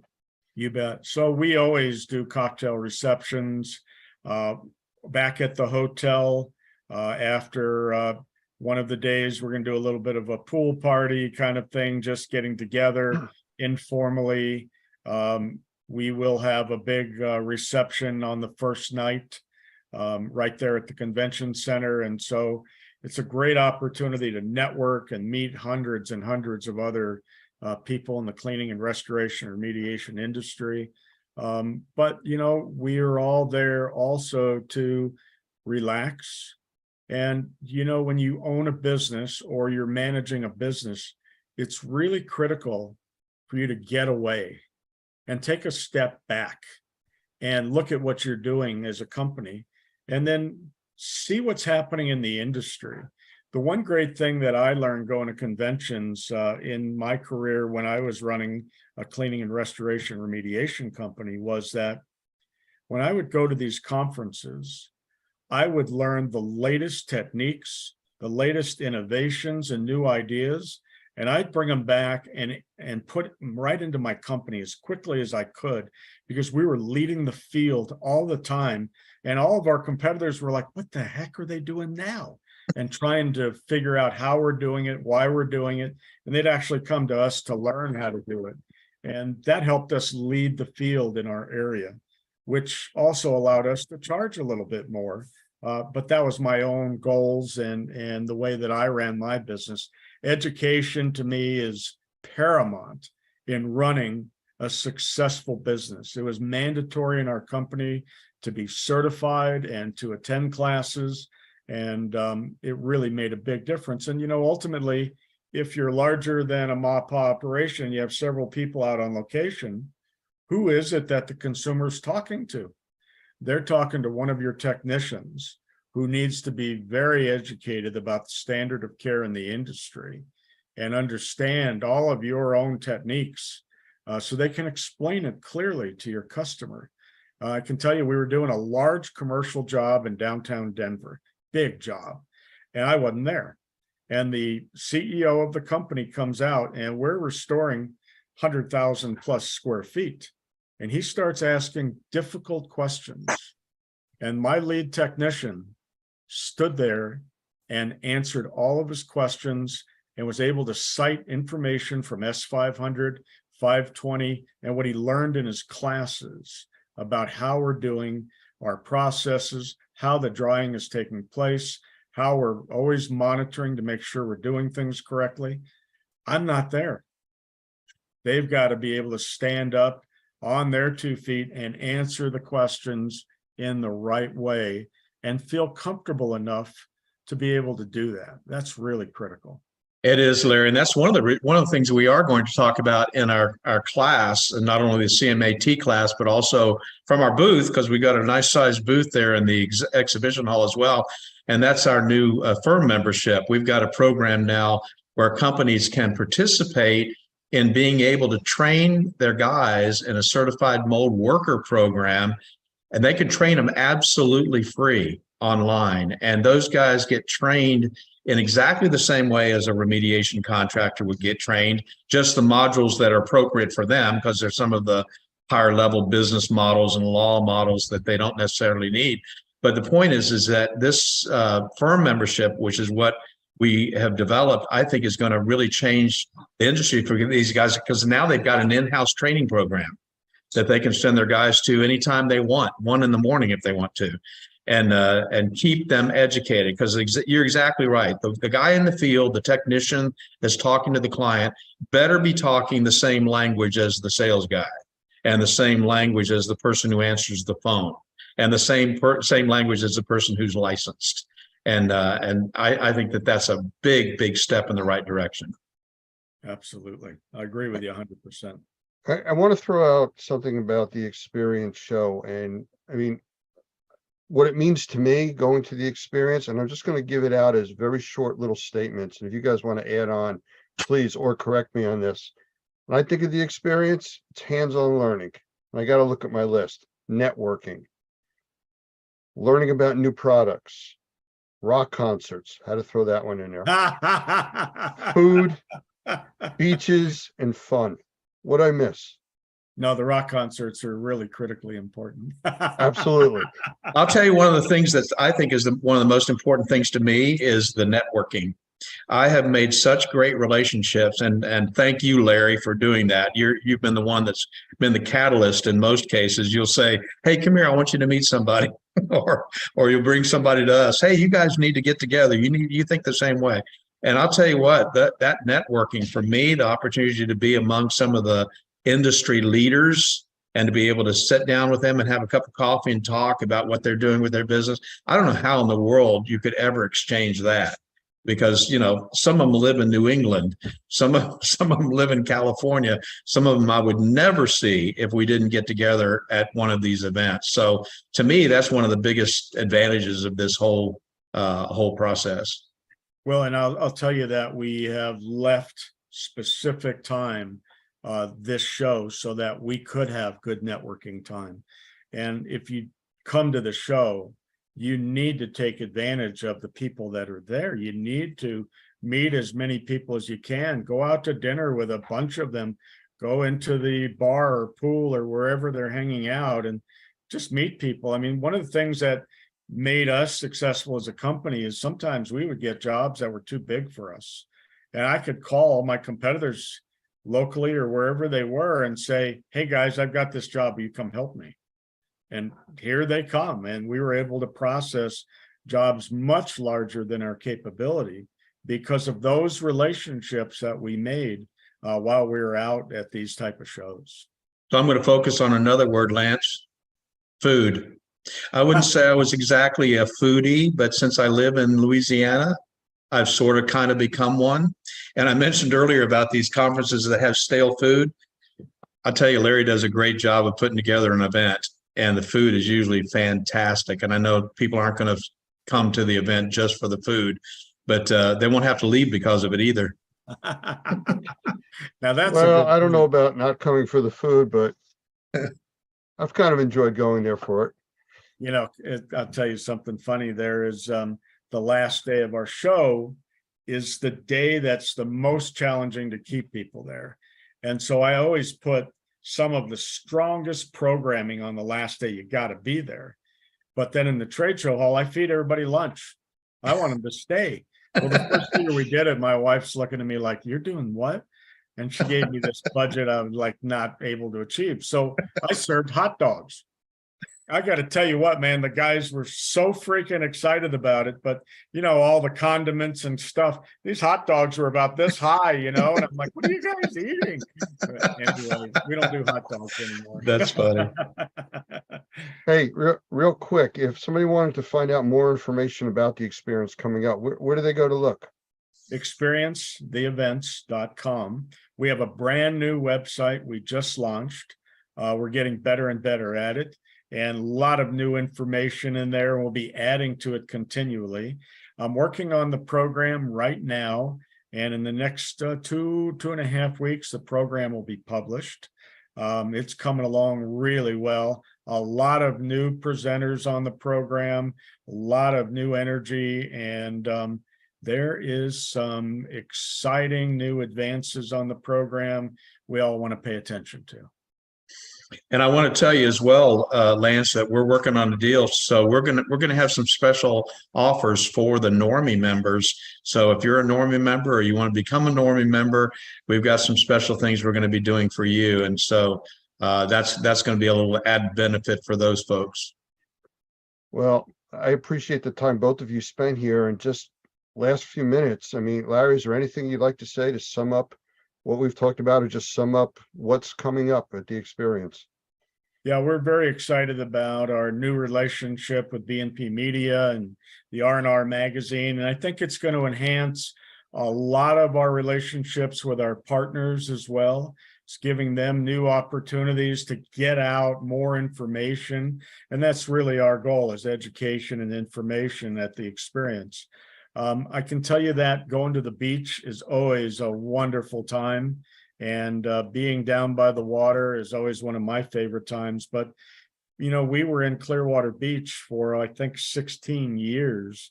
And of course, many people still scream at us for leaving there, but we outgrew the hotel many times over. And finally just had to make the move. And, you know, moving to Charleston and Cincinnati, we had fantastic shows. We met so many new people.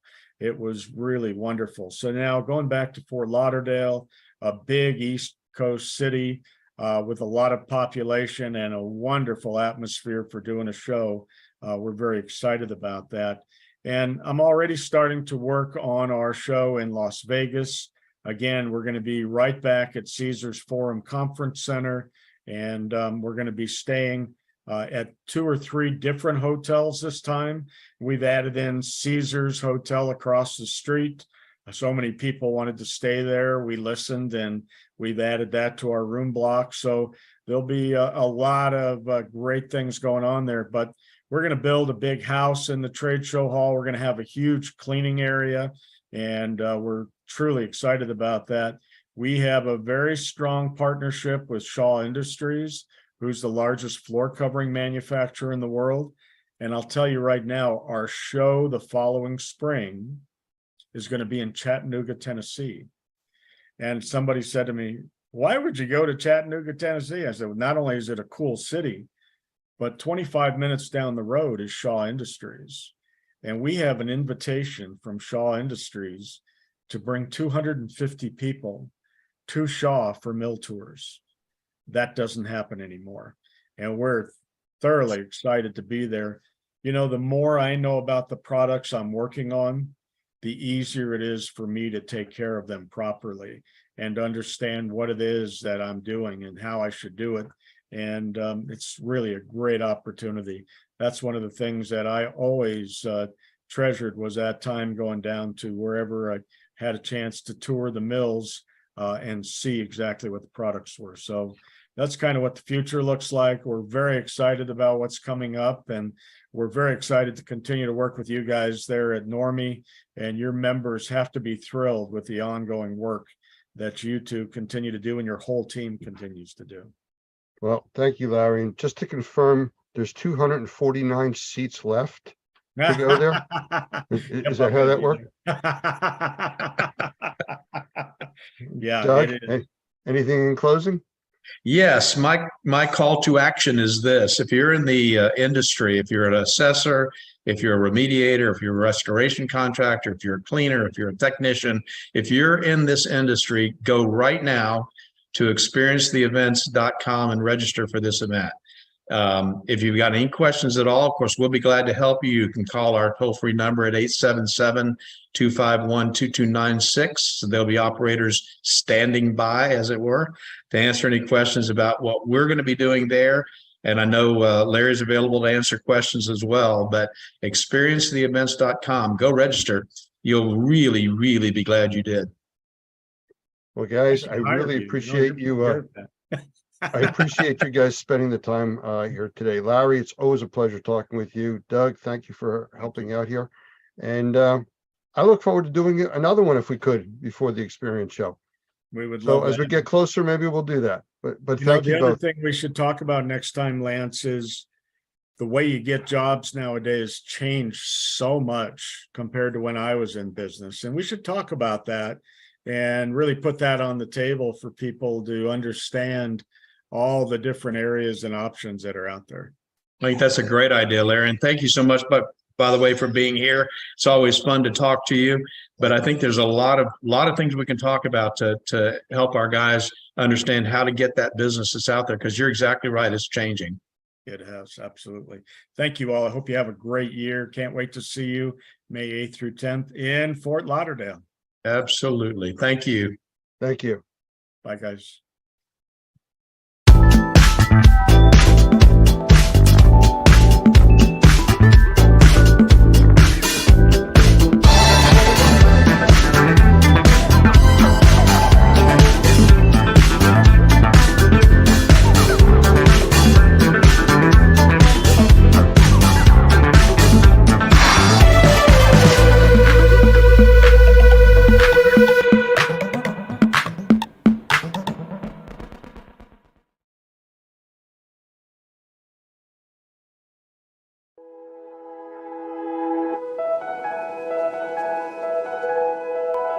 Good afternoon, or morning, I guess. Good morning. Yeah, so I'm sure that Mo told you when we created Normie in 2004, one of the interesting things was what we created it primarily for the Louisiana licensing law. And the Louisiana licensing law was the first law to go into effect for mold remediators in the country. So it was the first licensing law, and then what happened in 2005? Katrina. And so we were right there able to help, I think, a lot of people with some of the issues that were of a concern to us. I'm not sure if he talked about the difference between the IICRC and us, but they come from the business more from we're not competitors, by the way. As you know, if you're an IICRC person, you get continuing education credits off of this class. So we work together. We just look at the industry differently. They come from the water restoration side of the business. We come from the building side of the business. And one of the reasons why we do that is not just my background with my licensing, but the main reason we do that is because we try to look at the house and the problem that they're experiencing in terms of a mold issue as a holistic kind of problem, not just fix this problem and everything is great, but think in terms of how we can actually improve their indoor air quality. So when I was moved to New Orleans in 2002, I was actually doing some of the things that you guys are doing now and some of the things that we would recommend that you do in terms of ongoing IAQ management, which is what we call our sanitization protocol. How you create an environment in which mold won't grow. And that was really based on my book, Mold-Free Construction, which you have access to if you have the Normie app. We do have an audio version there, so you can just listen to it. Might put you to sleep, but you can listen to it if you like, because it's on iTunes and on Audible as an audio book. But the sanitization protocol really does improve people's indoor environments, so you have the ability to do that. And I just want to tell you about somebody that I met when I was in New Orleans. I was doing some trade shows, and I got a radio program, and I got a call from a lady. Her name was Laura DeRocher, and she had 4 children. And her youngest child, who was 8, had some very severe sinus issues. In fact, as she was talking to me, she had, of all 4 of her children, the other 3 had constantly been to the allergist every month. Now think about that for a second. Every month, for years, they had been to this allergy doctor. And she had found some mold up in the kitchen area over one of the cabinets, and she was concerned about how that might be affecting their kids, because she heard me on the radio and she knew that mold was an indoor air quality problem. She'd never really thought about that before. It's mold, how could it affect my children's health? But she was putting 2 and 2 together. She was saying, maybe there is a problem here with this mold that I'm seeing. So I went out there and I did the assessment. It took the sanitization protocol. It was not the amount of mold or the type of mold, or there wasn't a moisture problem that actually was causing the mold. It was actually a HVAC problem with the relative humidity. So we did the sanitization protocol, put it in place just like you see it today, exactly the same protocol. And she was really excited because in about a week she was feeling better. Her kids seemed to be feeling better. She wasn't sure. But the interesting thing that she told me when I was there visiting her was that her little child, the one that was just a few months old, they had scheduled that baby for surgery, sinus surgery. And she said, we've decided to kind of put it off because things seem to be going better. We'll see how this goes. Well, interesting story to kind of shorten everything up. About a year and a half later, maybe 2 years later, I got a call from her and she said, I got to tell you an interesting story. She said, first of all, I got a phone call from my pediatric physician, the allergist. He was concerned that we had switched doctors because I haven't taken my kids to the allergist in almost a year. We decided not to do surgery for the baby, and the baby is doing great. Now, a couple of years old, doesn't seem to have any allergies to the environment and what's going on. She said, I think you really solved a bigger problem than you maybe think you solved. The reason I'm telling you that story is because we hear that story over and over and over and over again. Maybe not quite as dramatic, but we hear that story over and over and over again. You are in a very, very important industry. You may not realize it, but one of the reasons why it's regulated is because you're dealing with people's health. The health of your employees, the health of your clients. That's what you're dealing with. And rather than thinking about just being a mold assessor or just being a mold remediator, as Mo's probably told you, we want you to think in terms of being an indoor air quality professional, because that's really what you're doing. I'm sure Mo told you already that when you start cleaning up mold problems in an environment, it's almost like a surrogate of other things that are going on in the environment. If you're reducing the mold, you're also reducing some of the other contaminants, the bacteria, the viruses, the particulates, some of the other stuff that's going on in the environment. So you can make a gigantic change to the environment. So our goal is for you to really think in terms of becoming an indoor air quality professional. And this is really the first step. If you haven't thought about that before, this is really the first step in that direction. And I'll tell you the other thing it'll do for you. I've been in business a very long time. I used to tell people I was self-unemployed in the construction industry. Been in business a really long time. And what you want is you want an edge in the market that makes you different from everybody else. And it's not about price, let me tell you.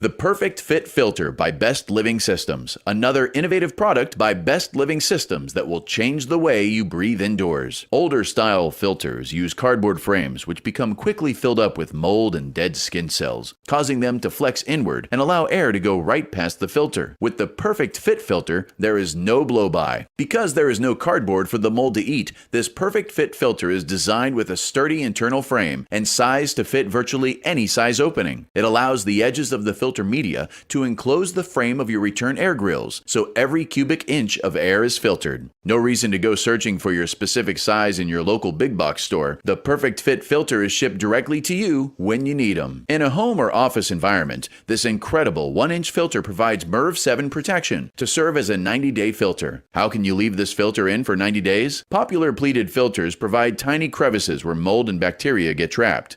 Because you are bringing to their nests dead skin cells and other organic materials, the microbes find a safe harbor, an environment where they can grow and reproduce. This is called bionesting, and the Perfect Fit Filter reduces the possibility of these microbes contaminating the air we breathe. Because the Perfect Fit Filter is rated with a MERV 7, the industry standard for 1-inch filters, it does not restrict airflow or put unnecessary strain on your air handler. The Perfect Fit Filter, now available by monthly subscription and free shipping at perfectfitfilter.com. The Perfect Fit for people who like to breathe.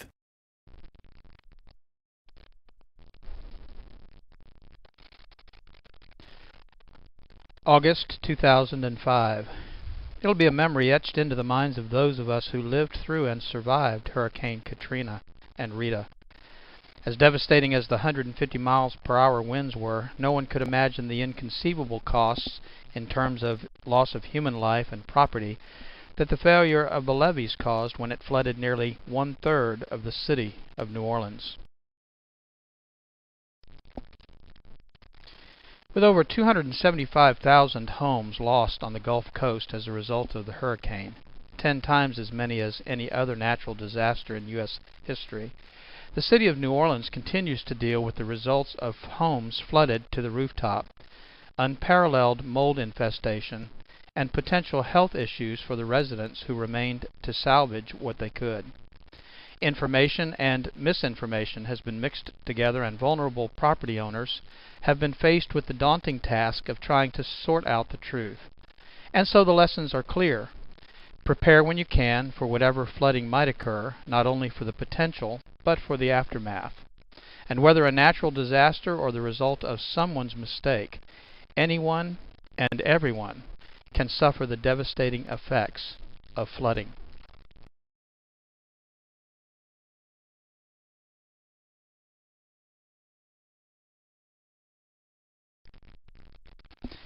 My name's Doug Hoffman, and I'm the Executive Director of NORMI, the National Organization of Remediators and Mold Inspectors.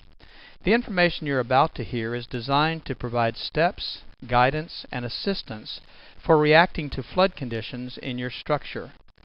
In most situations, a common reaction to a water flood event is to simply react and plan afterwards. Tunnel vision or over-focusing on the emergency can, at times, distract or omit safety concerns, and poor planning can leave you to fend for yourself after the storm is over.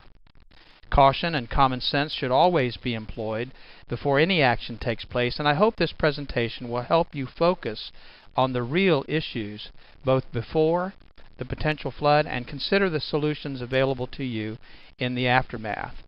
Without a plan, the results of a water flood event will be worse than you've imagined, so there are several things I'm going to ask you to consider during these first few minutes we have together.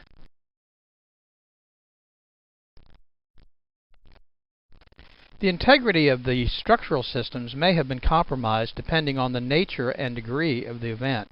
In all cases, if you are unsure of how to proceed or to create a safe environment to work in, contact a professional to assist you. A major concern in flooding situations are the utility services. Wet or submerged electrical devices, outlets, and wires can energize the area you're working in. The risk of electrical shock, burns, or even death must be eliminated before proceeding. This may require the power company to deactivate your service. And of course, natural gas and propane sources should also be protected, secured, or deactivated. This would include pilot lights, heat sources, and gas storage tanks.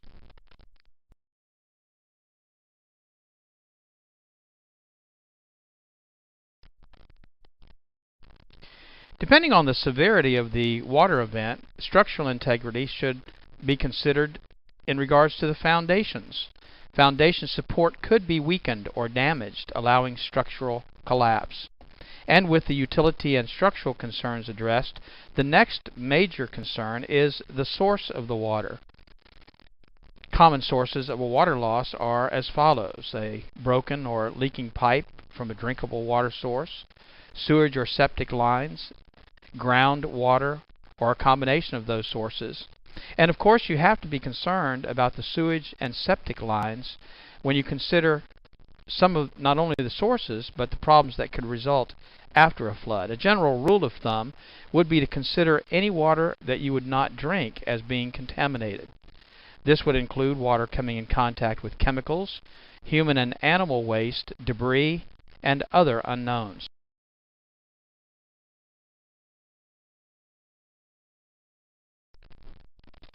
Protecting yourself is one of the important first steps post some water event. Exposing your skin, your eyes, your lungs, your nose, even your throat to contaminated water can create a wide range of health issues that may not appear for days after the exposure. I want to talk about personal protection equipment because that should be used while you are in the contaminated environment.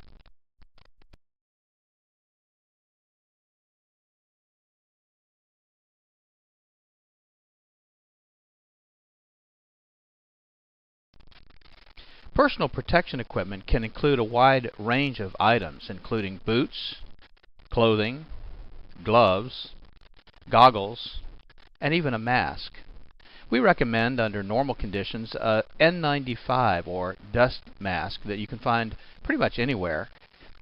In some situations, the contamination levels are so high that you might even require a respirator.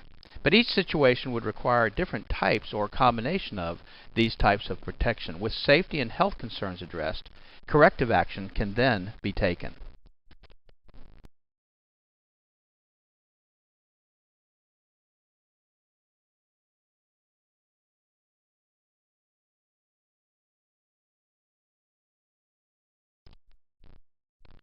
One of the most important things to consider with respect to corrective action is time. Time is your enemy. Once materials get wet or contaminated, damage and additional contamination growth is exponential. A clean water loss, if not corrected, can promote mold growth in as little as 24 to 48 hours. And contaminations due to sewage or unknown water sources will simply exacerbate the problem.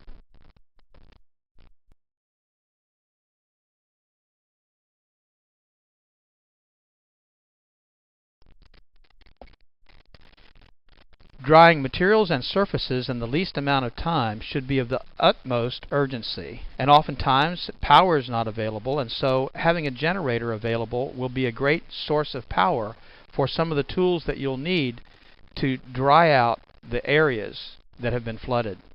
Unfortunately, this may require removal and discarding of flooring materials, wallboard, and furniture.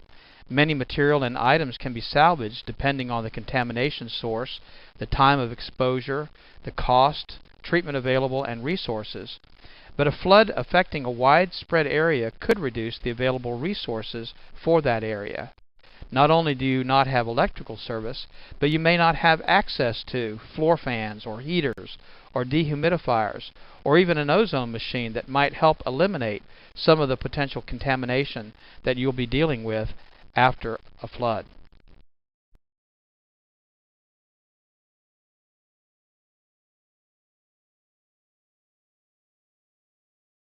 The following suggestions may not be appropriate in all situations. However, in all situations, safety must be the primary concern. Prior to or during a developing flood condition, remove any movable items, at least as many as you can, to higher ground and secure those locations if possible. Of course, the order in which those items should be removed is a personal decision, but things to consider are the cost of that item, the sentimental value, proximity to the flood, maybe the ability for it to be moved and the practicality of it. Removing items such as furniture and floor coverings prior to getting saturated will make the cleanup process, of course, much easier. Structural and decorative materials such as wallboard and carpeting are a major problem once they get wet. Most of these materials absorb moisture and can expand the damage beyond the water level. Wallboard and other materials such as pressboard or OSB oriented strand board allow water to travel in an upward direction well above the water line. An example would be wallboard in as little as 1 inch of water can wick or draw moisture upward several feet. This also creates a problem inside the wall cavity which cannot be reached or cleaned.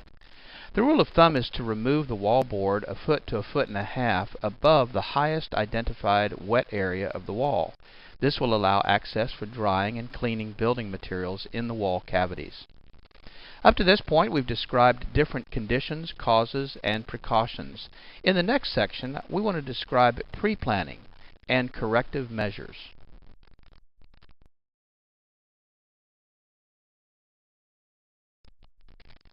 The preparation checklist. As mentioned earlier, safety is the most important issue to consider. You know, taking the important stuff with you is, of course, a great way to prepare for what may be coming. But what can you do to plan for the aftermath of the flooding? That must be considered too. Electrical and gas services must be secured before entering a flooded area. You know, as a side note, an improperly connected generator at a neighbor's home could energize service at your home even if the utility company has cut power in the area. This type of situation could cause an unknown and unexpected risk. With the utilities secured, standing and running water should also be avoided. The health effects from unknown contaminants against your skin is a concern in addition to the power of moving water. Did you know that just 6 inches of rushing water is capable of moving a parked vehicle? Losing your footing or being struck by debris, these are risks you need to consider. Assuming that the water is receding or the water source leak has been stopped, the next phase of the process can be started. Drying is one of the most important things you can do to reduce your loss. Contacting a remediation or drying company should be your first option. Pre-planning and contacting a restoration company before an imminent flood may place you on a response list if a wide area has been affected. Other options could include contacting the local fire department to have your basement or lower levels pumped out, renting pump equipment and generators prior to the flood while they're still available, and arranging for alternate lodging in the event your building becomes uninhabitable. Remember, the larger the area that's affected by the flood, the less resources will be available to you or your contractor.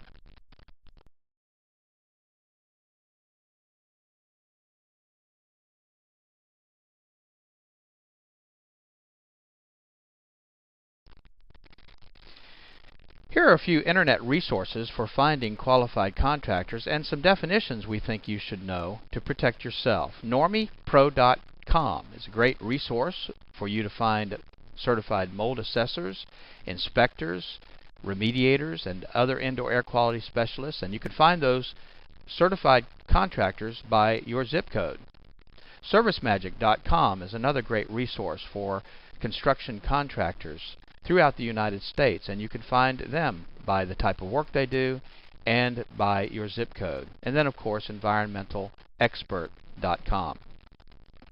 To avoid being taken advantage of by a contractor during a flood emergency, understanding the following construction terms will be helpful. Licensed. In many parts of the country, having a license to do certain types of work is not necessarily a measure of that contractor's competency. Sometimes it simply means that they have government approval to work for a fee. Certified. Certification is often offered by certifying agencies, a specific organization that recognizes the skills, training, and the ability of the contractor who is certified. Being certified does not necessarily imply that the person certified is actually licensed to do the work. Insured. A contractor stating that they are insured is a pretty general term and could simply mean that they have auto insurance. Special types of insurance are required for specific types of work.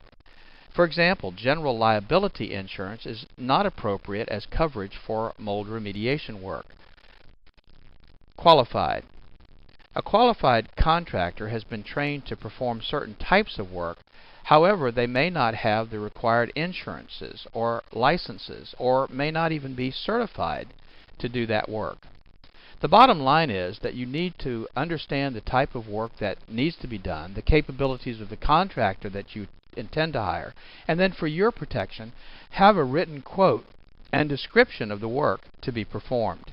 Make sure that the contractor that does the work is licensed by the municipality in which he's working, that he has the proper type of insurance, and request a certificate of insurance evidencing that specific type of insurance for the work he intends to do, and make sure that he's trained, either qualified or certified, to do the work for which you're hiring him.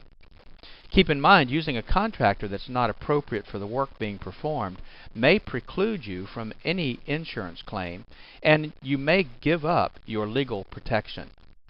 If you cannot obtain a contractor, your only option may be to do the work yourself. With the decision to do the work on your own, we must stress that safety must be the main focus of your efforts to clean up after a flood.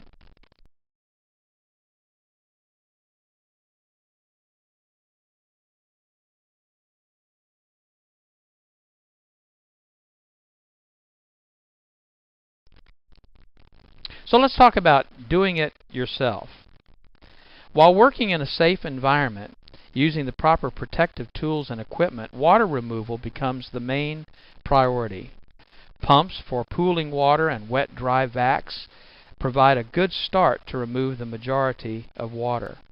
Rugs and carpeting and padding, if saturated or contaminated by an unknown water source, should be removed to allow drying of the subflooring. Sheetrock or wallboard materials and insulation that have been submerged should be removed 12 to 18 inches above the highest wet area. As a hint, removing 4 feet of wallboard is easier to replace with a 4 foot by 8 foot sheet of material. It's easier to do that than to try to cut and fit in smaller pieces. Once the bulk of wet materials have been removed, air movement and turning on your air conditioner, if the power is available, should be provided. And this would include running the HVAC, heat, or forced air systems, using dehumidifiers and fans to increase air movement, and applying sanitizers like ozone machines to help prevent mold and bacteria growth. Sanitizers are extremely important when dealing with sewage and water from unknown sources. Heat drying systems can also be used by trained professionals to dry the environment. However, improper use could result in fire or permanent damage to materials by drying them too quickly. Remember that the drying process may take several days to more than a week, depending on the extent of the exposure. Secondary or collateral damage may start to occur in that time. Mold and other microbial growth may start to appear on surfaces exposed to moisture or elevated humidity levels.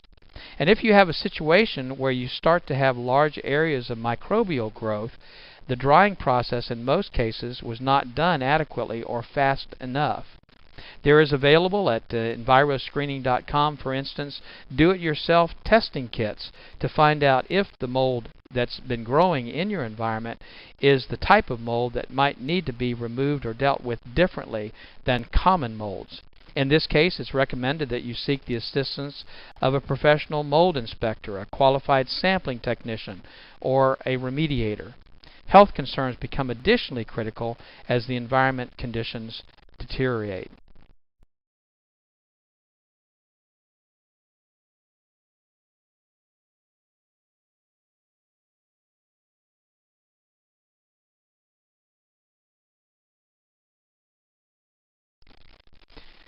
In regards to mold licensing laws, there are currently only 4 states that have mold licensing laws in place. Texas and Louisiana, of course, have their mold licensing laws in place. Florida has their licensing law in place, but it doesn't go into effect until 2010. And then just this year, the state of Maryland put in place their mold licensing law. The important thing is that you check the qualification of the indoor air quality specialist or the mold inspector or the mold remediator or assessor in your state to make sure that they are licensed, certified, and insured before they begin any work.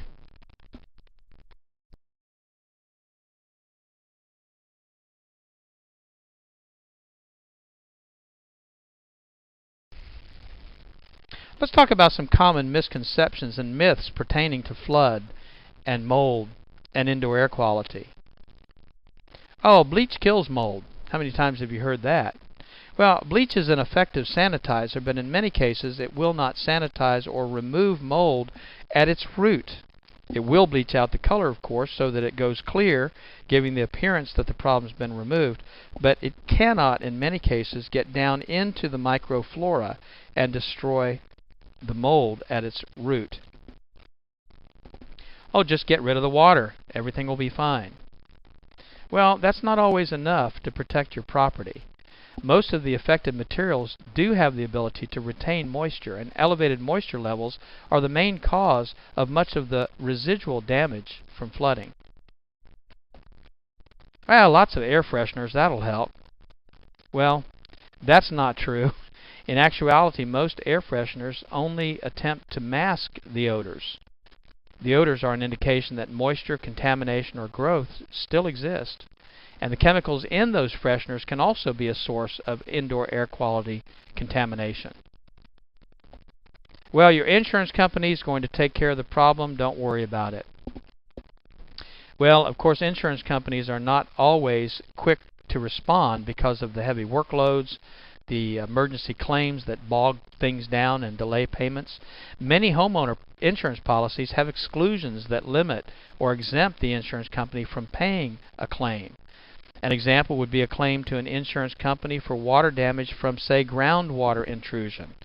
In most cases, the claim could not be covered unless you had flood insurance and the area that you're in was declared a disaster area by some government agency. A similar situation may occur with mold damage, and the water damage in the home may be covered by the insurance company, but the mold damage as the result of the water would not be covered.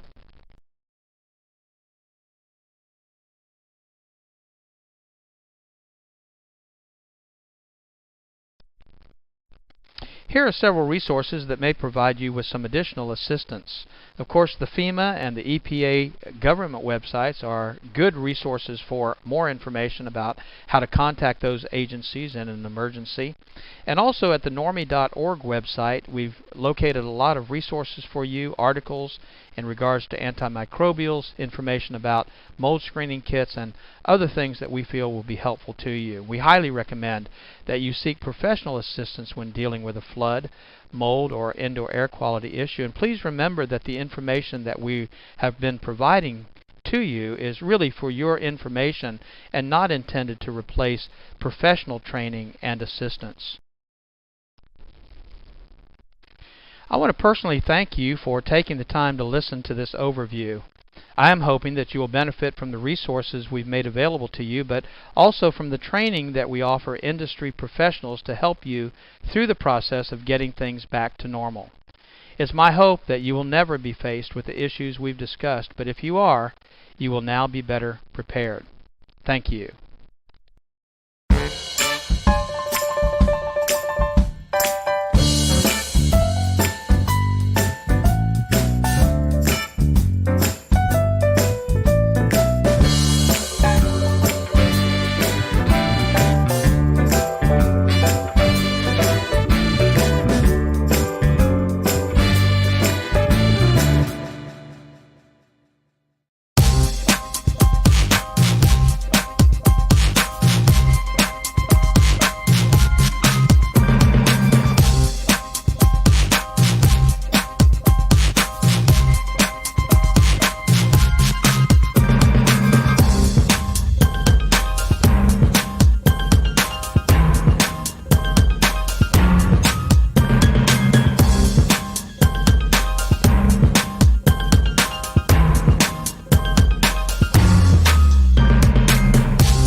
Hey there, my name's Doug Hoffman. I'm the Executive Director of NORMI, National Organization of Remediators and Mold Inspectors, and I'm so excited to be able to share with you information about our new certification, the Certified Remediator for Sensitized Individual. And this class is actually led by one of our new senior trainers, Michael Pinto, who's been in the sensitized individual field for many, many years. And I'm just going to turn it over to him and let him talk to you a little bit about why this class is so important for anybody that's in the industry. So, Michael, it's all yours. Thank you, Doug. I appreciate that very much. Just want everybody to know that the reality is that you're dealing with sensitized individuals, whether you know it or not. Anybody who's in the mold assessing and or remediation field, some of the people that you're coming across indicate that they've been made sick by mold, or they, as you do your occupant interviews to understand what's going on in the home, you may find out that they're talking about symptoms. Now, we are not doctors, but what we are professionals that are trying to help resolve some of these issues. So what this particular class does is three things very specifically. It helps turn you into a better remediator. There's absolutely no doubt about that. You can be a good remediator, you can be an average remediator, but this will help you be a better remediator, and that's just good across the board. The real issue, though, is that for sensitized individuals, it's a necessity. You can't miss the details. The second thing that the class does is expand upon some of the things that just get missed in a general sense in regards to following the IICRC S520, the mold standard. Most people know about conditions 1, 2, and 3, normal fungal ecology and visible fungal growth as condition 3. What gets missed is that whole condition 2, deposition of airborne spores.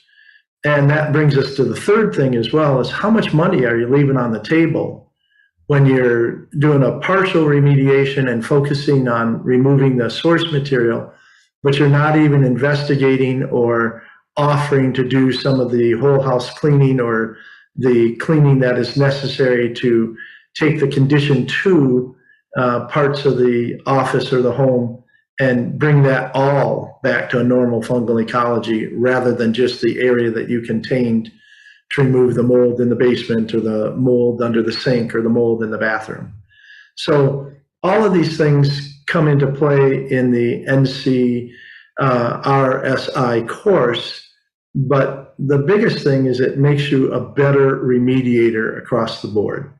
And I'm excited to be one of the instructors, not the only instructor, but one of the instructors, and just share some of these tips and tricks over the course of the 2-day class.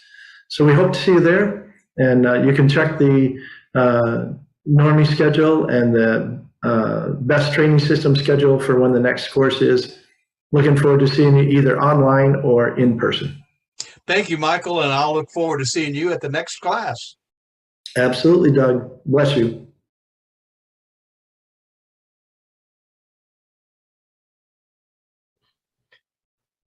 Hi, everyone.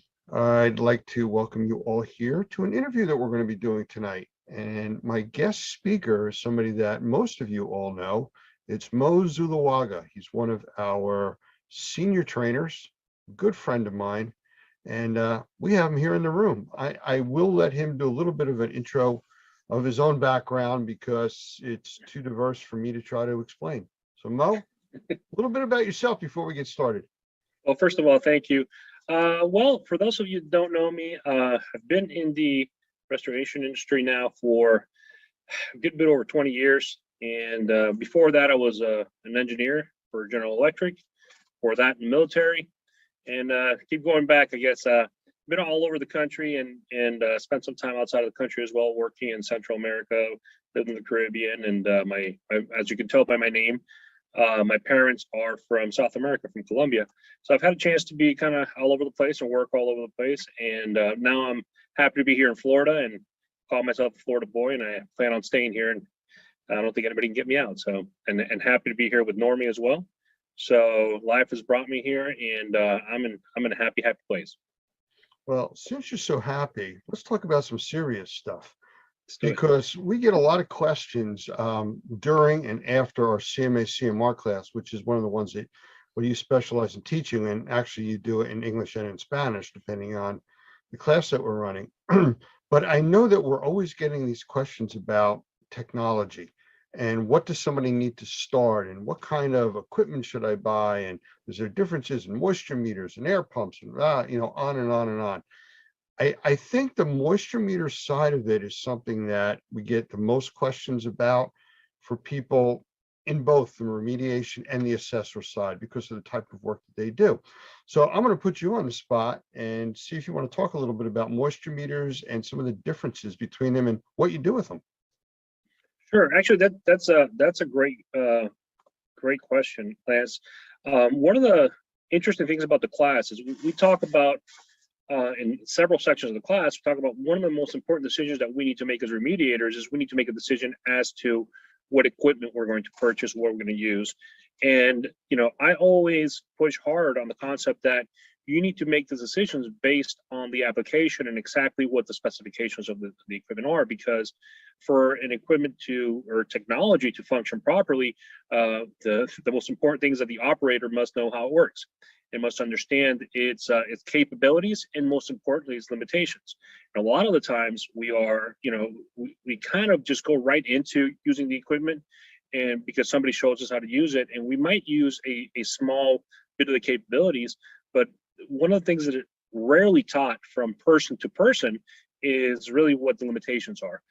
So I tend to talk about quite a bit about that in class. When we get into the whole moisture mapping section of the class, and I do explain a little bit about how moisture meters work and how they don't work and the things that you need to know.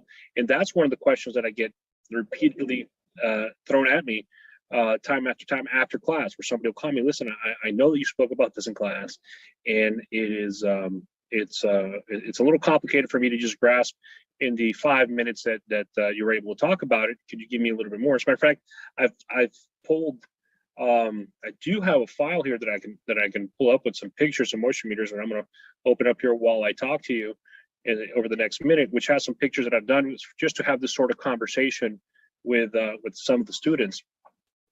So as I pull this up, one of the things I am going to say is that when we go through the process of selecting equipment, it is incredibly important to know what exactly is it that we're trying to accomplish. What is the end goal of what we're going to do with that equipment? So in moisture meters, that is, we're going to measure moisture somehow, or at least that's the concept. And one of the things that the first question we need to ask is, where are we going to measure it? What kind of material are we going to measure? How accurate do we need to be? How thick is that material? Those are all things that we need to take into consideration, because not all meters are made the same. Hey, Mo, with that, there was a discussion that I was involved with recently where somebody was talking about moisture meters, and they all have different scales.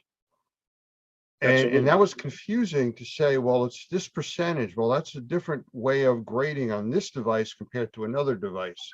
So I don't know if you're, prepared to talk about that, but if you get a chance as you go through them, you might want to toss some of that in. Absolutely, absolutely, will do.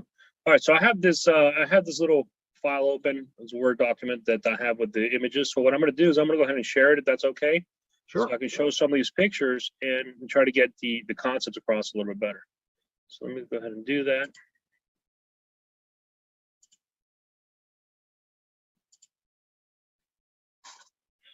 All right, toss this over to the center screen.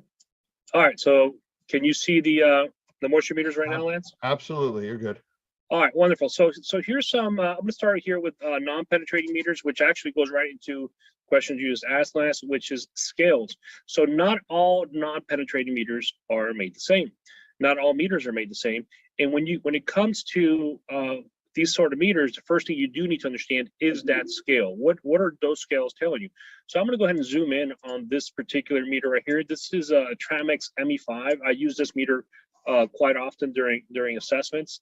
It is one of my favorite non-penetrating meters. I mean, I have numerous ones, as you'll see and understand why by the end of this. But one of the things that you can see right here on this meter is right up at the very top, you'll see it says wood percentage moisture content. And then at the bottom, it says comparative.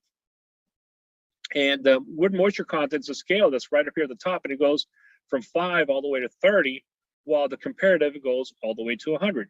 So let's talk just in this meter alone. There are two completely different scales.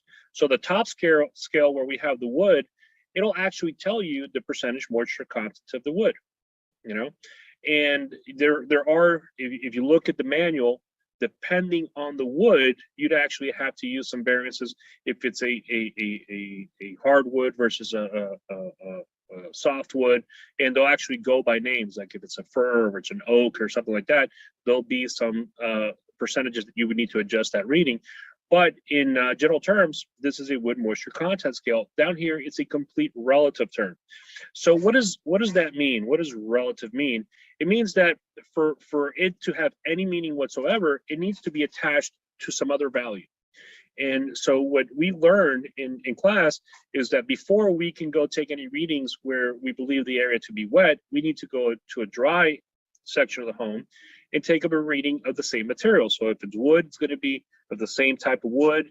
If it's drywall, it'll be drywall, flooring, etc. So we can get what's called a baseline or a dry standard, and then that's what we're going to use to compare. That's the relative number we're going to use.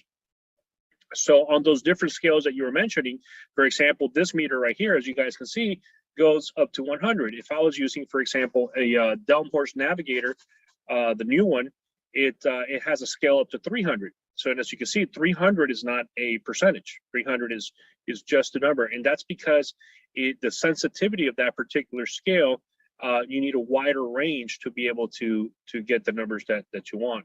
It's a different system that it uses. And so the most important thing is that you understand as a user which is the best, which is the form that the way that your meter works, right?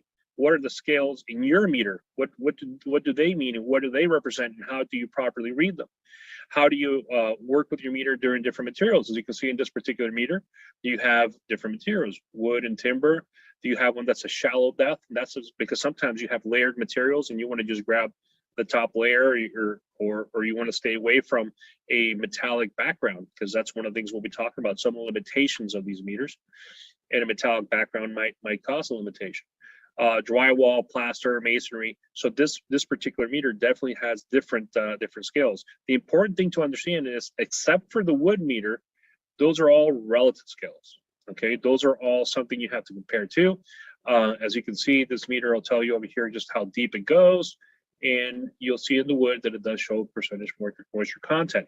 And that's what I would say. This is a great example of saying we need to grab the most simple tools that we have, which are wonderful technology, because a lot of the times we don't see these simple tools as technology because they've been around for a while, and we need to understand those. You know, one of the things that you just mentioned real quick was the manual. And so many people that I talk to don't even know there is a manual. Sometimes you have to go online to get it or download it.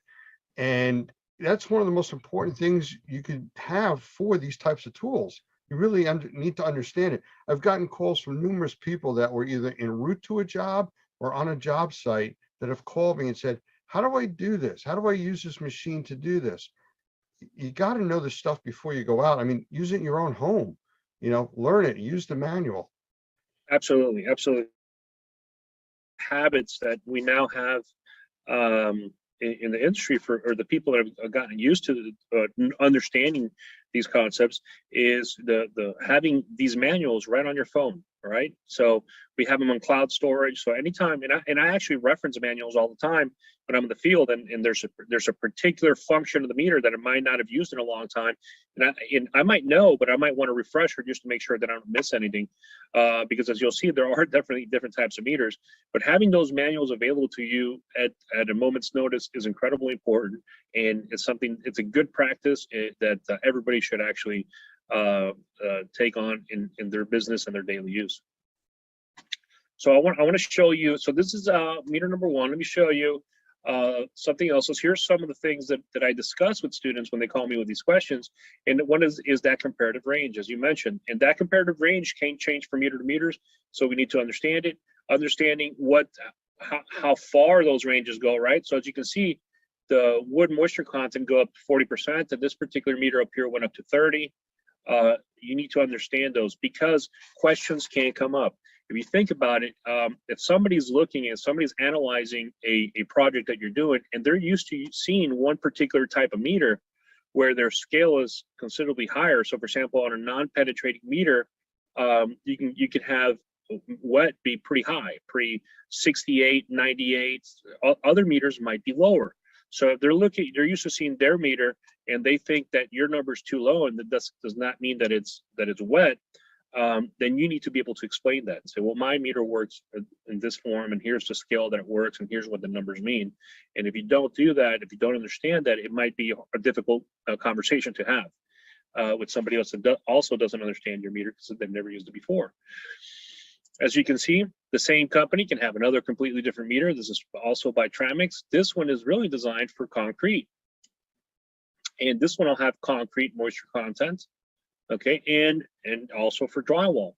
So this is a very specific meter, and these meters are excellent meters to use for very specific times and different projects. So if you really want to know what's going on with certain type of materials, you might need a very specific meter to do that. Just so like I said, having a set of meters to be able to tackle different problems that come on is very important. Just like you can see for concrete as well, I might actually want to know the actual concrete slab, how much the relative humidity is in it, how much moisture content is in it.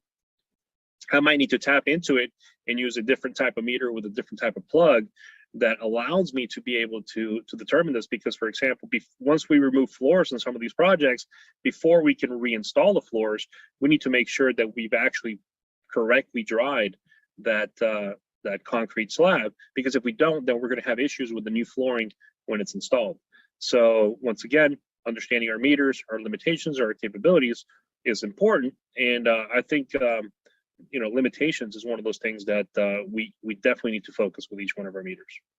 Hey Mo, you mentioned a bunch of different types of meters, and I know over the years I've used combo meters.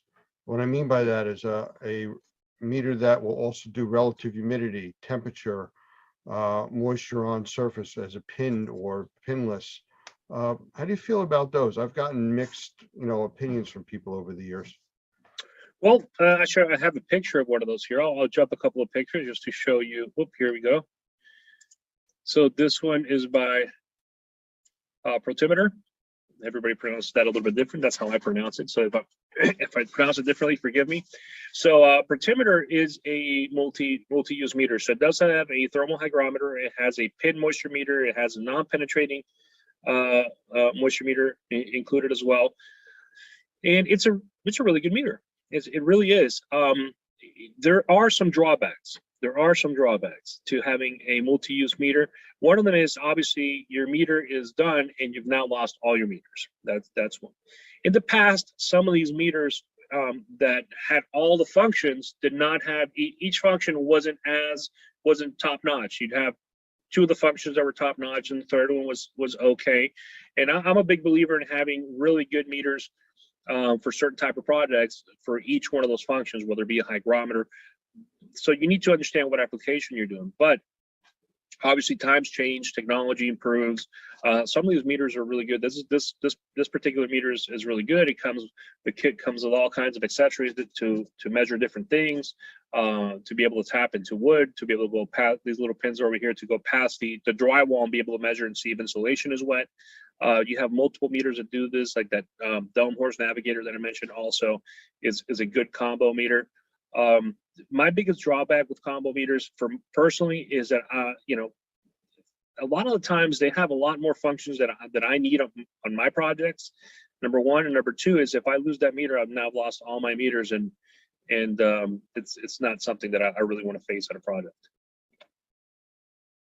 Well, that was one of the things that I had seen over the years, like you had just mentioned about the sensitivity of the meters, that you give up some sensitivity when you have all these different devices combined together. It's really good with one or two things, but a few of the other ones aren't as good.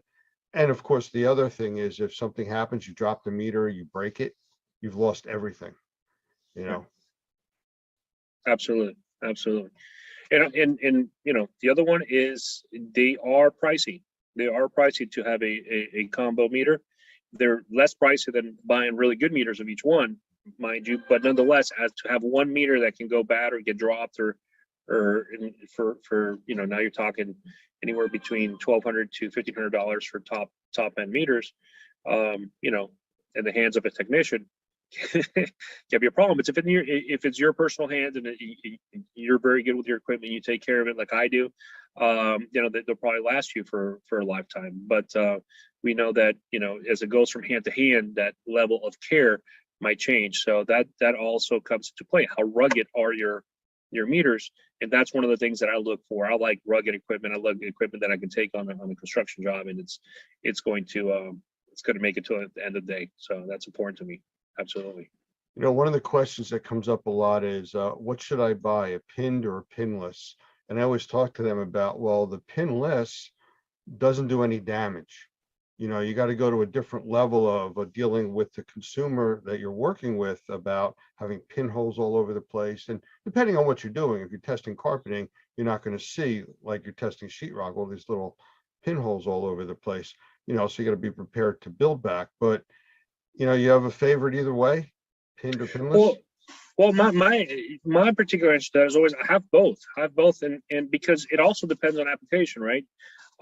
You do a lot of assessments. You've done a lot of assessments in your time, and during an assessment, in an assessment, a lot of the times you're not really looking to poke holes into a drywall, because like you're saying, you're creating damage to the drywall.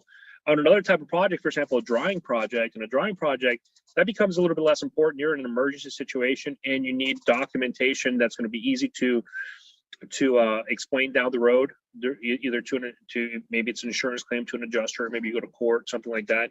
And in that case, a pin moisture meter is definitely going to be a lot easier to explain, because it's showing you some moisture content versus a relative reading. And relative readings can be one of those things that's difficult to explain or people to grasp in a short amount of time.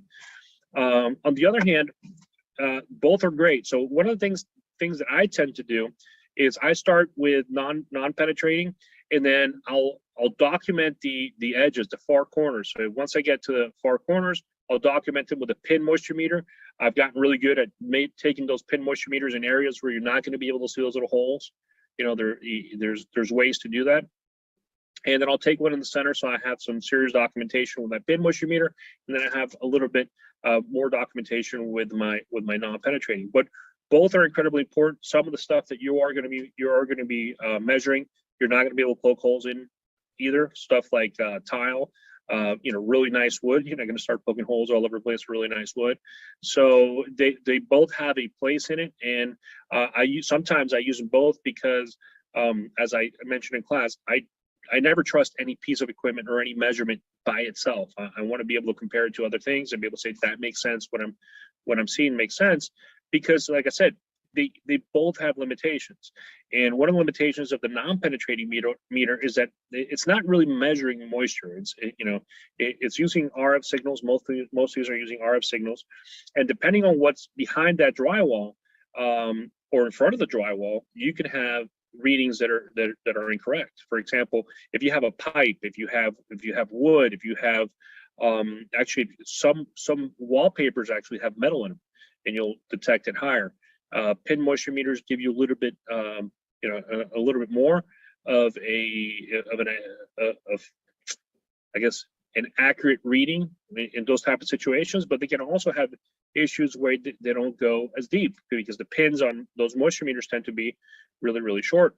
As a matter of fact, one of the tips that we talk about in class is if you have like a thick piece of wood, like a 4x4, the proper way to measure that is to drill 2 stainless steel screws right into the middle of the wood, 2 inches, and then you measure with your moisture meter to those screws. So now you have an accurate measurement into that wood, because the pins are too small. So like I said, all this equipment has limitations and it has capabilities, and we just need to understand each one in each application that we use.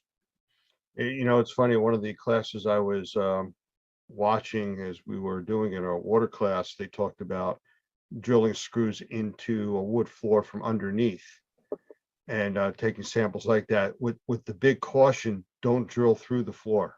Yes. Come up on the other side. A Absolutely. little too far there. Yeah, and by the way, we've all done that where we got a little too far. So it's just be very, very careful.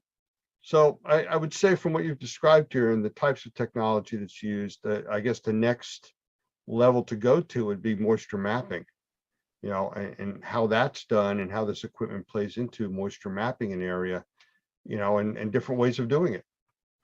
Right, and there are different ways of doing it, and that's where, once again, selection of equipment depends on what you're doing. Depends on the level of equipment that you need. One of the meters that we see here is a very economical meter. This is one of the things that we'll find at Home Depot for $30, $40, $60. And we're putting it next to another meter that's $500, $600. For certain things like moisture mapping, they could be excellent tools. That your meter does not have to cost $1,200 for it to be functional for your operation. One thing is very different when you're doing an assessment and when you're actually doing a drawing job. They both require a moisture map, but the level of accuracy in that reading is not the same for each project. It's not the same. During an assessment, we're really looking that it's hitting that threshold, that it is wet. In drawing, we're going to want to measure every day the actual progress, and we want to be very exact with those numbers. And we want to have equipment that can read really fast readings in between each reading, so it can adjust quickly to its environment. So that's one of the things that is probably different from economic meters to others. Expensive meters tend to have electronics in there that react a lot quicker. So in moisture mapping, let me I guess I could use the same page here to talk a little bit about moisture map. I'll scroll down to the bottom, and then I'll get back to some of these little other tools if we get a chance to, that we use in moisture mapping.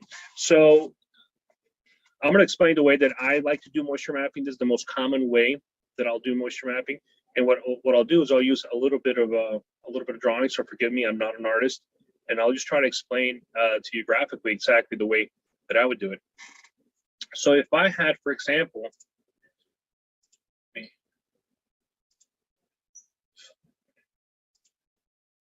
this.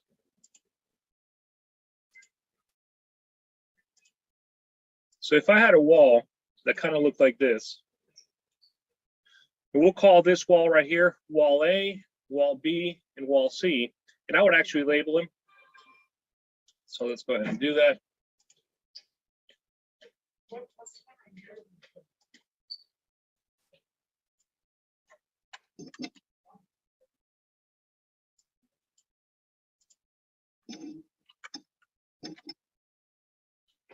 I'll do this really quick so it won't take too much time. I'll do a top bottom view, so you can actually see it from the top, and you can see the 3 walls. And then for each one of these walls, what I'll end up doing is I'll draw a separate wall. So this would be wall A.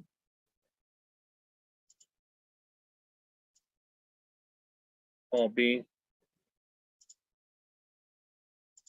Move the filter base. Okay.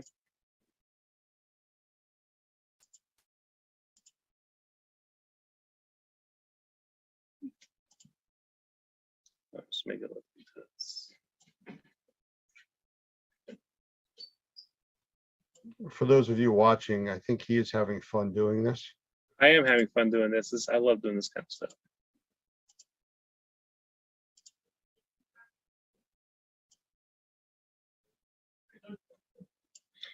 So this would be the areas that, for example, we would in wall A, I'm a wall B, and if this continued all the way to wall C, I would do it, but I'm just doing it for so we don't spend too much time drawing here.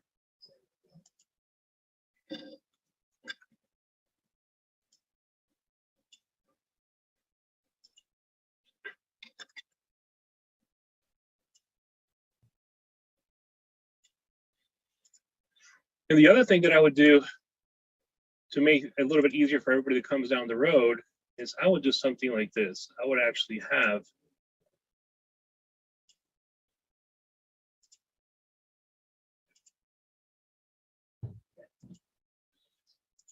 a piece of blue tape across that wall. And about every 16 inches, I would put a vertical line. And so that would be the first section would be A1, A2, A3 across that blue tape on that wall. So, and I hope I'm explaining myself correctly. If for some reason I lose you, please let me know. And below each one of those sections, every 16 to 20 inches, I would take a moisture measurement as to exactly moisture content on that wall or the reading, depending what type of meter I'm using, and the height that it went to, and I would document it around that blue tape. So on A1, I would put day 1, it would be the moisture content and the actual reading, and I would do the same thing on day 2. And what this does, it actually shows the sketch of the property. So if I had a whole property that was wet, I would probably, it wouldn't be these 3 lines, it would be the actual sketch of the whole property. And for each wall would have a front facing picture, which shows me exactly how it was wet as I found it and as I measured it. And you could write right here and take pictures as well. And on my sketchbook, I would actually write on the picture what the moisture content was at that time. So that's one of the ways that I would do a moisture mapping. You can simplify this. You don't have to go as in depth as I go sometimes. And sometimes I keep it very simple. One of the things that you can do is, depending on your application, as an assessor, you can actually use the blue tape to go ahead and outline your moisture map area. And I do this quite a bit, for example, on ceilings. When I have a patch of a ceiling that is wet, I will go ahead and outline it, and I will lay in, and sometimes I'll mark it right on the blue tape exactly what what I saw. And what that does is for anybody that comes after me, whether it's a mediator, it's an adjuster, it's anybody, they can really quickly see the areas that I found to be wet. So I'll actually moisture map it with my tape, document it with pictures. If I'm able to, I'll do what you see here, which is a graph or a sketch of exactly the area from 2 different angles. And the whole concept, everything that I do regarding this, and the reason I take a little bit extra time is I always ask myself is, if I was in court in front of a judge and the judge had nothing to do with the restoration industry, how can I easily explain to him or show him exactly what was going on here? And that's always the basis that I take on my approach of either writing a report or doing a sketch or trying to explain something, because the reality is that we're not always going to be talking to people who completely understand restoration, who completely understand mold assessment, indoor air quality, any of these issues. And so it all ties together, from understanding how your equipment works, selecting that equipment, using it properly, being able to explain it, and then documenting the results into something like a moisture map. It all comes from basic thing is we need to understand why we do the things that we do and how our equipment works. Very simple things. You know, looking at what you're doing here, I mean, to me, it makes a lot of sense, and hopefully everybody that's watching understands this too, but it also looks like a very labor-intensive process. I know there's other devices out there. I mean, I've used thermal imaging and stuff like that that work hand in hand with moisture meters. So how would you draw the differences or comparisons to using that additional device in conjunction to a moisture meter? Okay, that's a great question. Well, one of those devices, I actually have a picture of it right here, which is this hydro sensor. Then this is what this is. It's not a moisture meter, it's a moisture sensor. So right over here in the tip, you'll actually get two little spikes. And once you put it into a something that is wet, it's going to beep. So it's going to let you know, hey, this is wet. Obviously, once I find something wet, I'm going to confirm it with a moisture meter. But this is a really easy way to be able to do a moisture map, for example, on a large area that has carpet and all the carpet is wet. So you don't have to bend over. This is the original intention of this product was to be able to do that, to be able to walk around and, you know, be able to then do your moisture map on carpet. But it has great other options. For example, when we find cabinets, you know, and the toe kick is removed on that cabinet, how do we reach all the way in the back behind that cabinet to see if that drywall or whatever material is back there is dry? And well, my hand, I can tell you right for now, my hand won't fit. So this tool allows me to just go right under there, reach all the way to the back, and do moisture testing across the back wall and see if any of those areas appear to be wet. Also, they're great for HVAC closets and the little spaces in between the air handler and the drywall. Normally, you have 3 to 4 inches, and once again, I can't reach, but many times I find the moisture with this tool allows me to reach high places as well, ceilings and anything like that, without really having to get up on a ladder. Or if it's a high ceiling, I don't have to get up on a really high ladder because I have a little bit of more reach due to this tool. So it's a wonderful tool that I think everybody should use. Saves my back and it saves me a lot of time. I use it quite often. The other one that you mentioned is thermal imaging. So thermal imaging is a wonderful tool, probably one of the best tools that we have for efficiency in our industry and for breaking the ice with the customer. But once again, for you to be able to use it properly, you need to really understand how it works. So one of the first things I always say is get certified, understand what it does and what it doesn't do, and always question what it's showing you. So a thermal imaging camera, we all know, can give us false positives, and any dark area is going to be dark because it's cold, not necessarily because it's wet. It's definitely going to be colder than its surrounding areas, okay, but it does not mean that it's wet. But you can also get false negatives, and that's one of my biggest concerns all the time with infrared imaging. You can get false negatives because for you to be able to see anything on that camera, there needs to be temperature differentials within the material that you're observing through the lens, and that's not always the case. For that material to be able to show a differential, wherever it's wet, that liquid needs to be evaporating. That's actually how thermal cameras capture that something is colder because it's wet, is because when you have a surface and that surface is wet, I'm going to pretend I have a wall here. As those water molecules evaporate, they're taking energy with them into the air. That means they're leaving the surface of the material cooler because energy cannot be created or destroyed. It can only be transferred. And that water molecule, as it leaves the surface and it goes floating into the air, means that all that energy is up here. You have less energy here. And less energy means less heat, less temperature. So that's what the infrared camera is capturing. But if that's not happening because environmental conditions, because you have some sort of material or paint that does not allow that wall to evaporate, it's not going to show you anything. And that whole entire wall might be soaked. It's happened to everybody. It's happened to me, where I've said, well, this is dry. And I said, well, let me go check, with my other meters anyway. And sure enough, and then you learn, I always have to check with moisture meters. I cannot trust the infrared camera by